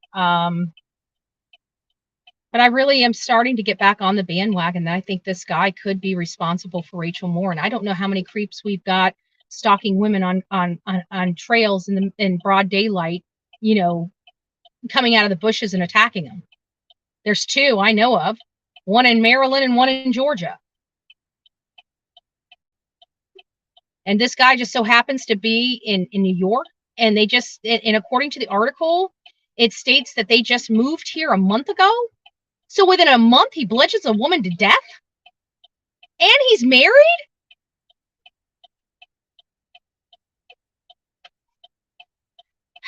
I don't know. What do you guys think? Let's do a poll in here. I mean, if you're undecided, undecided's always a 3. So if you think that this could be possible, that he could be the murderer of Rachel Morin, put a 1 in the chat. if you think there's no possibility that, you know, we just have it wrong, I mean, it's all fair. Put a 2 in the chat. If you're undecided and say, yeah, you know, it could be one way or the other, I just don't know and I don't want to say, put a 3 in the chat. But I'm sorry. You guys know how long I've been, ever since this has happened, and ever since people started posting the side by side of the forensic sketch of the assailant in Rachel Morin's case. And then, yeah, I've got it's got car issues. Mine's having acceleration issues right now. I can't wait till the mechanic fixes this. Yeah, it kind of sucks. We've never had car problems both at the same time, but mine are minor compared to hers because my car's still moving. My car is still going to make it home. So theirs will too. They just can't turn it off until they get home. That kind of sucks. She only got content. Well, she got content of the university more so than I did.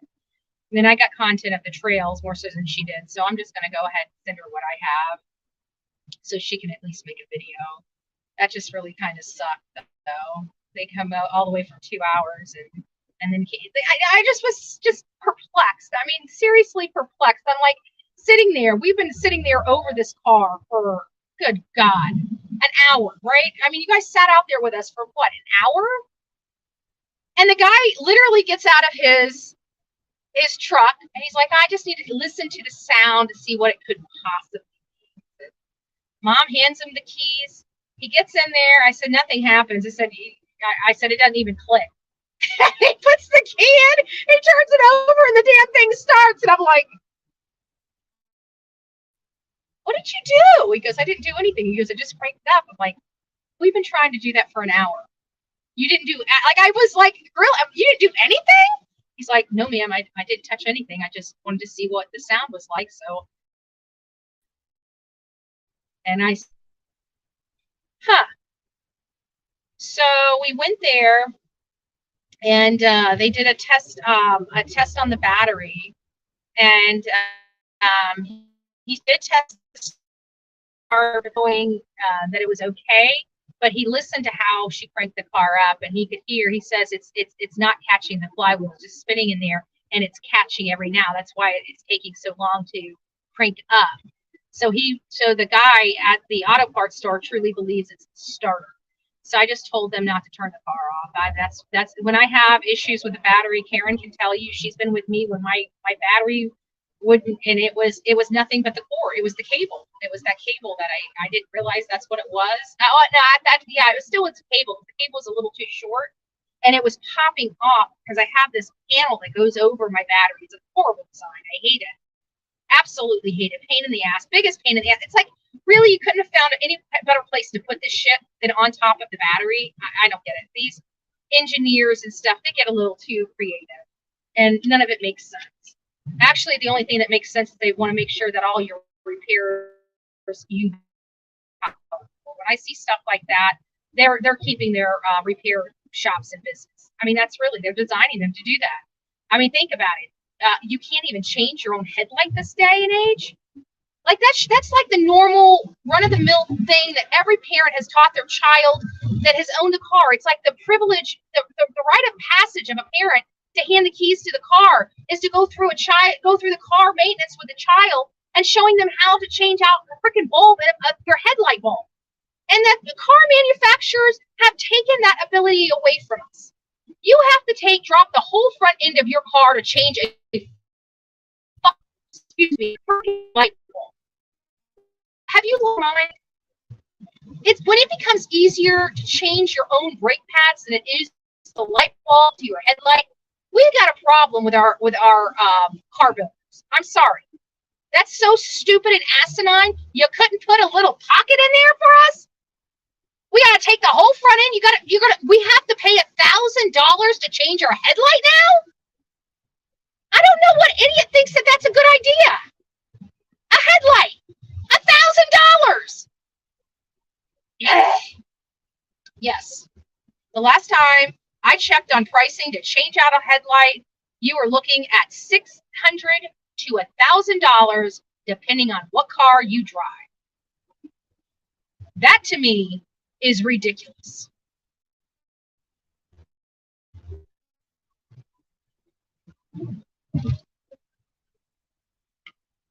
So, and I don't even know how to change out the back lights. I never had to change out the brake lights. I bet you got to take the whole freaking back end of the car off. No, I'm just joking. They probably put pockets in those because those never burn out. They know these headlights don't last a lifetime. They just want to stick it to the man. Well, let me tell you how we stick it to you. It's called YouTube. It's a pain in the ass, but people that are broke use it. I don't know what else to say. All right, let's go through Georgia, shall we? The backwoods of Georgia. Backwoods of Georgia. I don't know if this thing's going to keep going. It's starting to get, I can feel that the temperature is getting a little hot on the.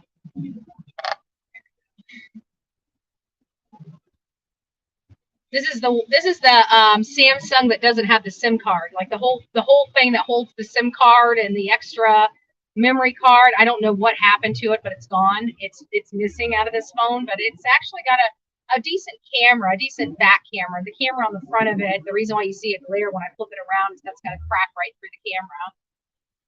But I left the other Samsung, Jen's Samsung, at the house. I thought to myself, I need to bring this phone. And I'm like, no, I never use this phone except when I'm not going to be doing anything that's going to, I can't, I was still on political stuff. So I'm thinking I can't take all this stuff into the rally. So I left one at home, and I just so happened to have this one in one of my purses.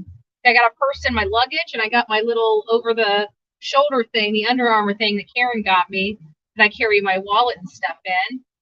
And so it was just, I don't know. It's all about the money, not how good.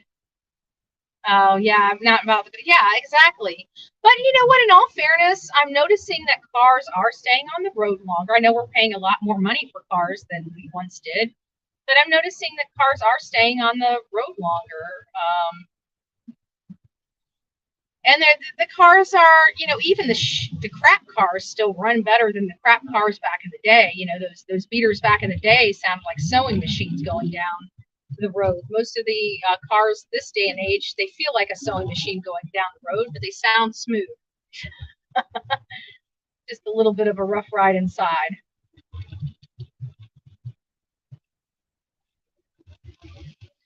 On the road again. Just can't wait to get on the road again. To break down on the road again.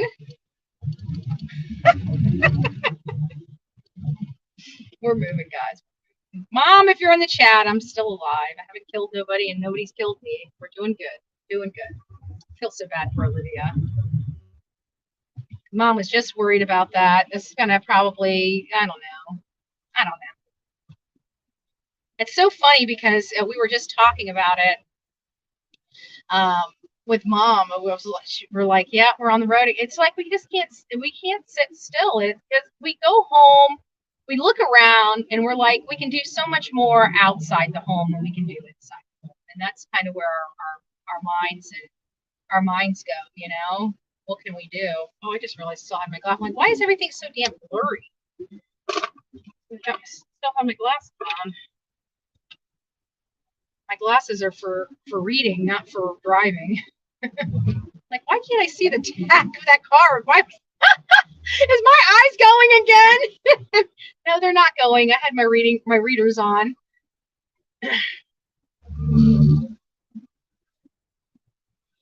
All right, guys, I won't be able to read the chat because I took my readers off, but I have to be able to see to drive. We have choices, okay? Choices. Hunt and rig. That's what it says on the back of that truck. Hunt in rig. HUNTNRIG.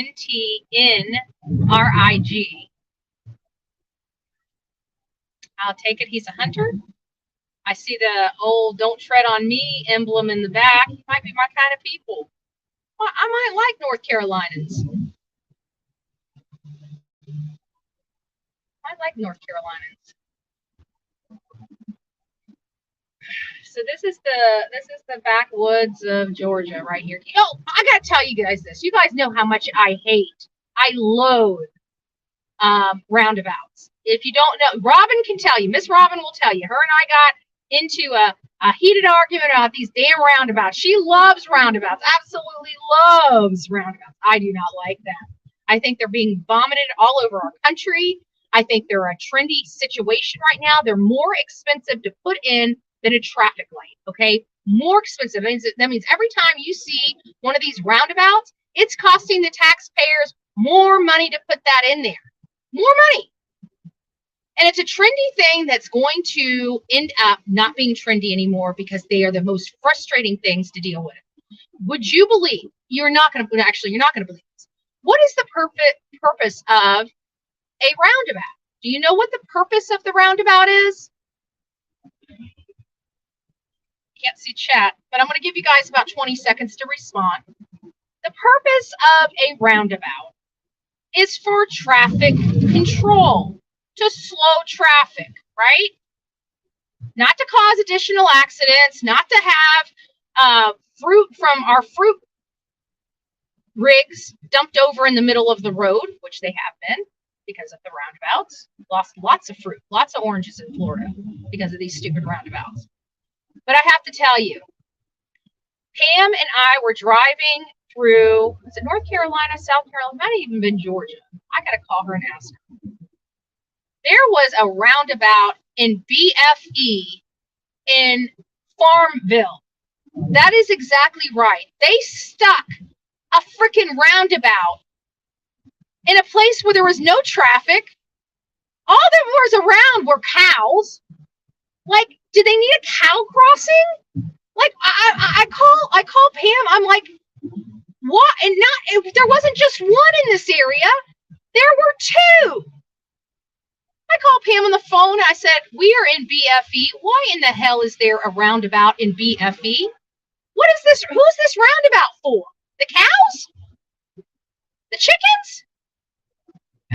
It was for the hens. The hens have a little problem, you know. They have to go the roundabout way to get to anything. I don't know why it was there, but it was in the most weird. It was in the weirdest spot. It was an annoyance, and it made absolutely no sense. But it just cost those taxpayers, I don't know how much money to put that roundabout in a place where it's never going to be utilized for what it needs to be utilized for. I don't get it. But even this has actually houses around it. You can actually see houses around. So if there was a roundabout here, I mean, I still wouldn't understand because there's still nothing out here. There's like two houses.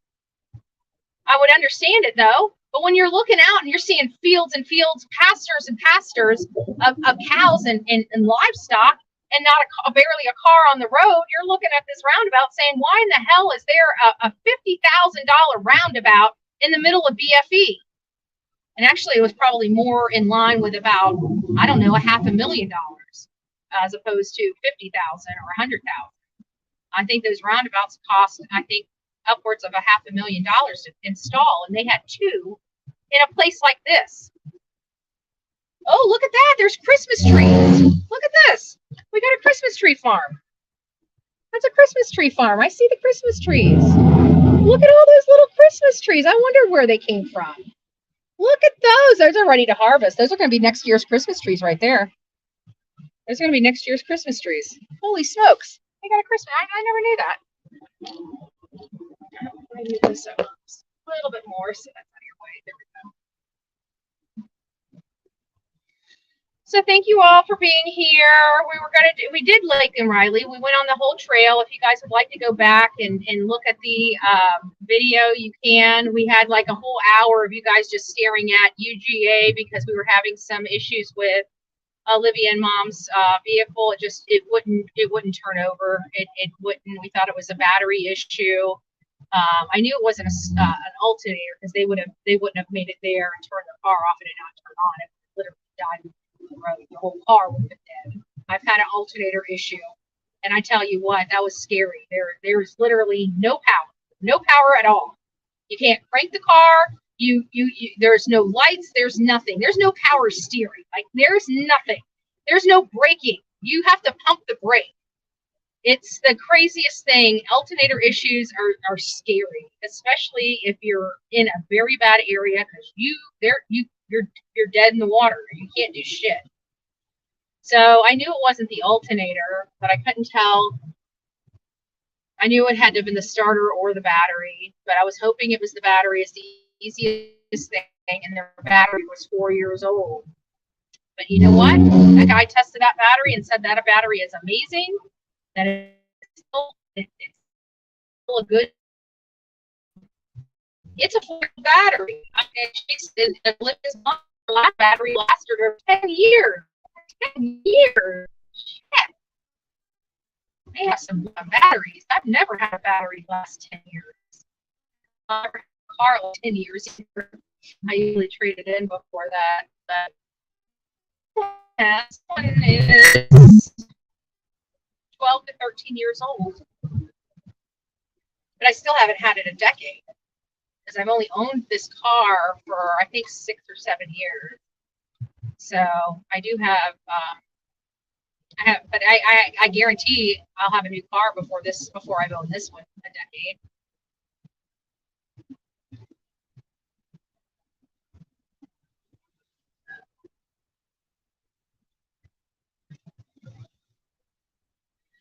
I can't wait to get on the interstate. So some of this sluggishness clears off. Once I get up to about 80 miles an hour, 75, 80 miles an hour, it's good.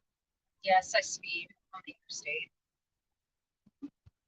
But I usually, like, and well, I shouldn't say that. I always speed. I always speed 3 miles, 3 to 4 miles at the speed limit religiously. Because in Florida, they can only give you a warning as long as you're 5 miles or 4 miles or below speed. So even though I do speed, I speed where I can't get a ticket. But when I'm on these interstates, especially as much as I drive these interstates, you got to keep up with the flow of traffic first and foremost.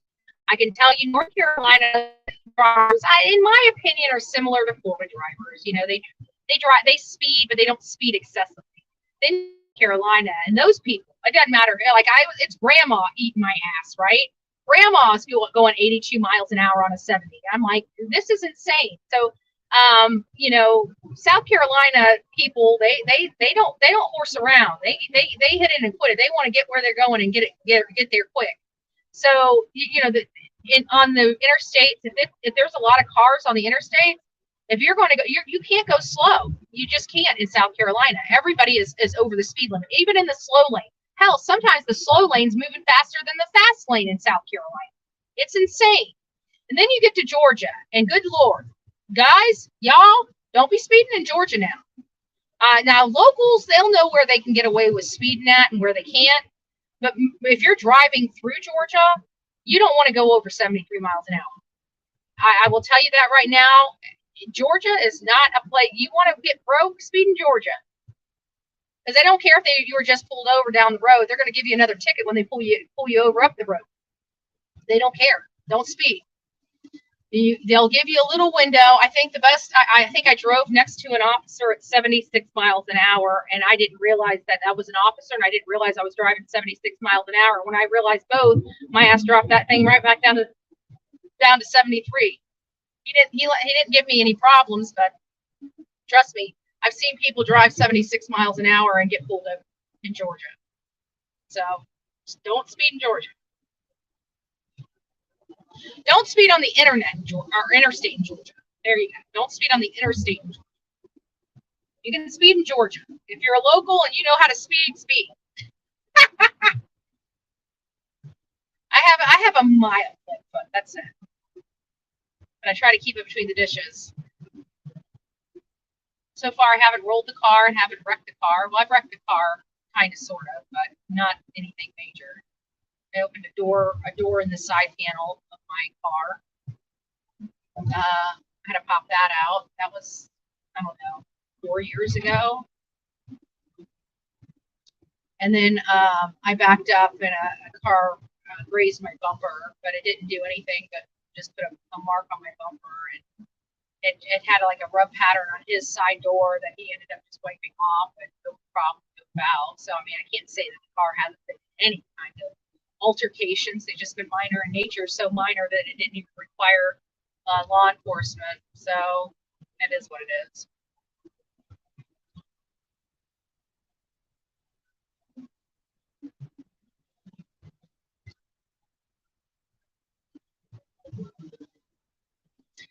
right, guys, I'm getting bored, and I've got to find some gas, and I've got to find some place to get a bite to eat. I haven't really eaten anything all day, and I was going to take Olivia and Mom out to lunch because it was her birthday, but with everything going on, I won't even be able to do that. I wasn't able to do that for them.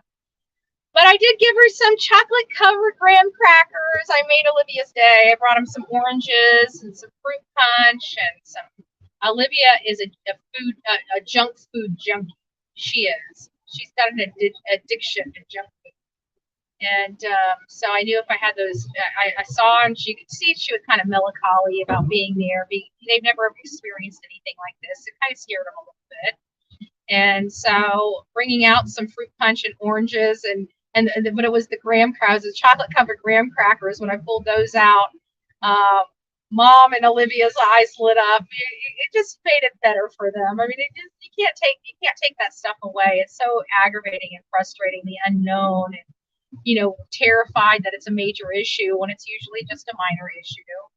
And but it just brightened their day. You just seeing them go from kind of a little worried to smiling, and so I was happy about that. At least I was able to brighten their day a little bit. I gotta tell you, I missed them so much when I saw them, and they came over and just hugged me, like, "Oh my gosh, you're here!" And I'm like, "This is a sign. It's a sign. Come back to Florida. Come back to Florida." I miss my friend. But how ironic is that we were just talking about problems that they were having, that they could potentially have this morning, and how I'm so terrified I'm not going to be around whenever they need me because they're 8 hours away. And then we go from, I don't know, this does feel like it's an ignition coil as opposed to a spark plug. But I still think it's a catalytic converter, because there's no reason to be going through this many ignition coils. I mean, we're changing out an ignition coil. This is a lifetime ignition coil. And we're changing out potentially. I don't think it's that. I think it'd be more in line with this bad spark plug. I don't know. But my car is still mobile. Just a little sluggish. That's it.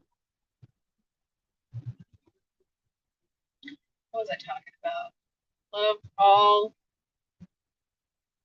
Our girl is on the way home. Yes. I'm on the way home, old Rusty. I'm on the way home. Now I just got to get through 7 hours of driving, and I'll be good to go.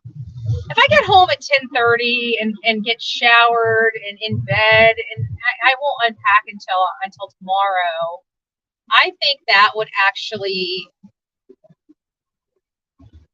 not be too bad. But we need to. I think if there are people looking into Laken Riley's case, and I know that we do have creators that come on here and just listen and stuff like that. I don't know if they'll get this far into the live to listen, but maybe you guys can clip it. My suggestion is we all need to be focusing on why Jose and Diego were even there. How in the world were they able to work? And I need to find out if that's campus housing. I'm a little confused. It looks like it's potentially campus housing, but I did see, older people. Hey, granted, older people do go to college, right? Older people do go to college, and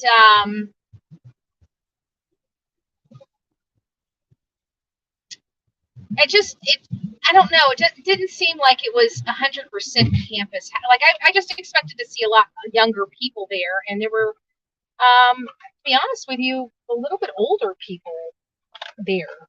And so I don't know if it's campus housing or not. I reckon it could be. It could be campus housing, but I'd like to know, because that's going into some of the stuff, because I just want to know how in the world they got here. Who shipped them here? If they don't have money and they're having to steal clothes and everything else, how in the world did they get here? Somebody had to help them. And my question is, why did they help them? When did they help them? How did they help them?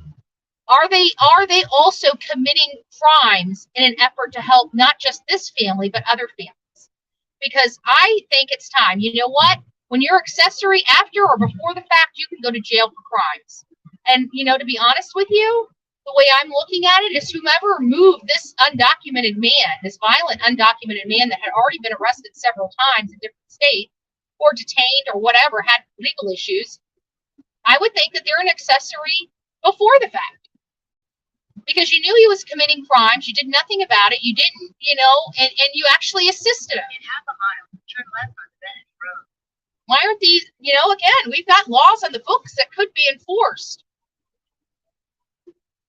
Could be. Should be. Is this my turn? This isn't my turn. This is not my turn. I think I go up one more. Oh, I do go up. Chug a look.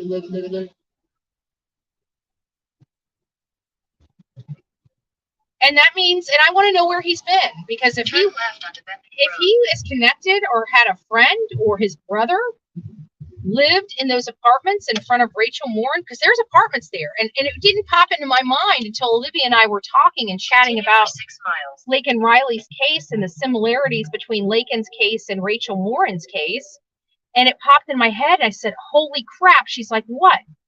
I said, we pointed out the apartments when we walked into the Ma and Pa Heritage Trail. And I remember specifically saying, I wonder if somebody watched her from one of these back apartments. And, you know, and I remember saying that, and that didn't even resonate in my head, or even, I didn't even remember saying that until I brought up the fact that he was watching Laken, and it was like a light bulb went off on top of my head. And I'm like, Olivia, she's like, what? I said, the Ma and Pa Heritage Trail had apartments. They had apartments right out as you were, because you parked. It looked like when you pulled into the parking lot, it was apartment parking, and it wasn't. It was the Ma and Pa Heritage Trail parking. And did some people park there from that apartment? Yeah, they did, because some of those apartments on the back side, it was closer to park in the public parking than it was to park into the community parking. So there were, we got to go back and look at that. I know I've got that on some footage, so I've got to go back there, because there is that footage. If you look at the map and look at the Ma and Pa Heritage Trail, you'll look and see right next to the path where she entered on, there's an apartment complex right in the parking lot she parked in.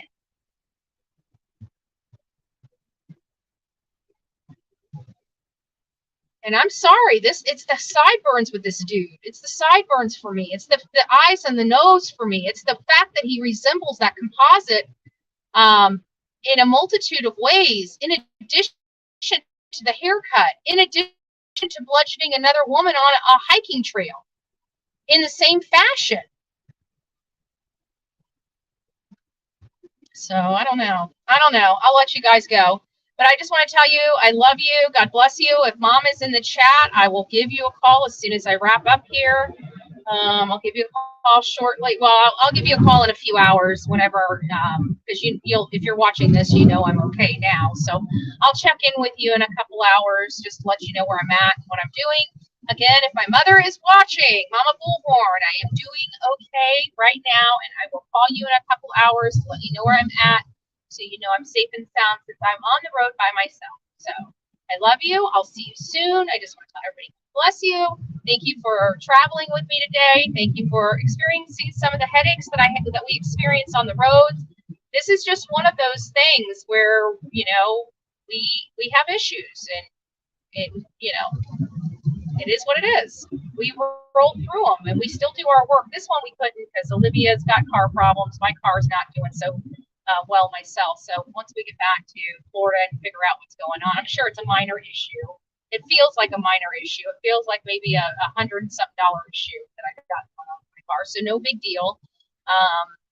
It'll all be taken care of, but we'll find out what the mechanic says. And then once I might as well just, because he's got to do the whole rebuild of the ABS, and I don't feel like taking this to him and just him diagnosing it. I might as well go ahead and just get him to work on it. I don't really have anything upcoming for the next couple weeks that I'm aware of. Everything that I've got going on, I think, is county base for the next couple weeks. I think this will be a perfect time to get the car maintained. And since it's going to be down 2 weeks, I might as well just have them fix whatever new issues going on with it.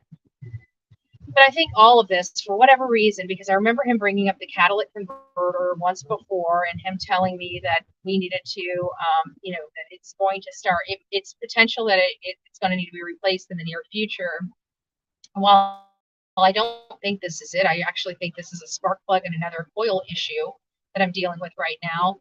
I think that if I'm having to replace a lifetime coil again, then there's something causing the coils to be burnt out or not last as long as they should. And I think that cause would be the catalytic converter. I didn't realize what the catalytic converter is. I thought it was just a non-necessity piece, but apparently it does a lot of stuff for the vehicle I was unaware of. So I'm just going to trust the process at this point. That's all I can do. So anyways, guys, pray for me that I make it home safe. I know I will. I always have God on my side in these times, and we arrive alive. Just sometimes it's a little slower than others. And if I get tired, I got my handy dandy bed that I don't mind sleeping in. Right? It's with me. It travels with me. I gotta pull all this stuff out, rewash it again. I just washed all this stuff, but I don't mind leaving it in here when I don't sleep on it. But if I'm sleeping on it, I want to wash it. I'm weird like that. So. All right, guys, that's the feel. You guys got the trip. You guys got the real behind the scenes footage of what goes on. I wish I could have carried you with me, but I know Olivia and Mom, they like to speak freely. That's why I had to leave you in the car. It was either I was going to have to mute you, or you guys could just watch. So that's what we did. All right, guys, I love you. God bless. See you soon.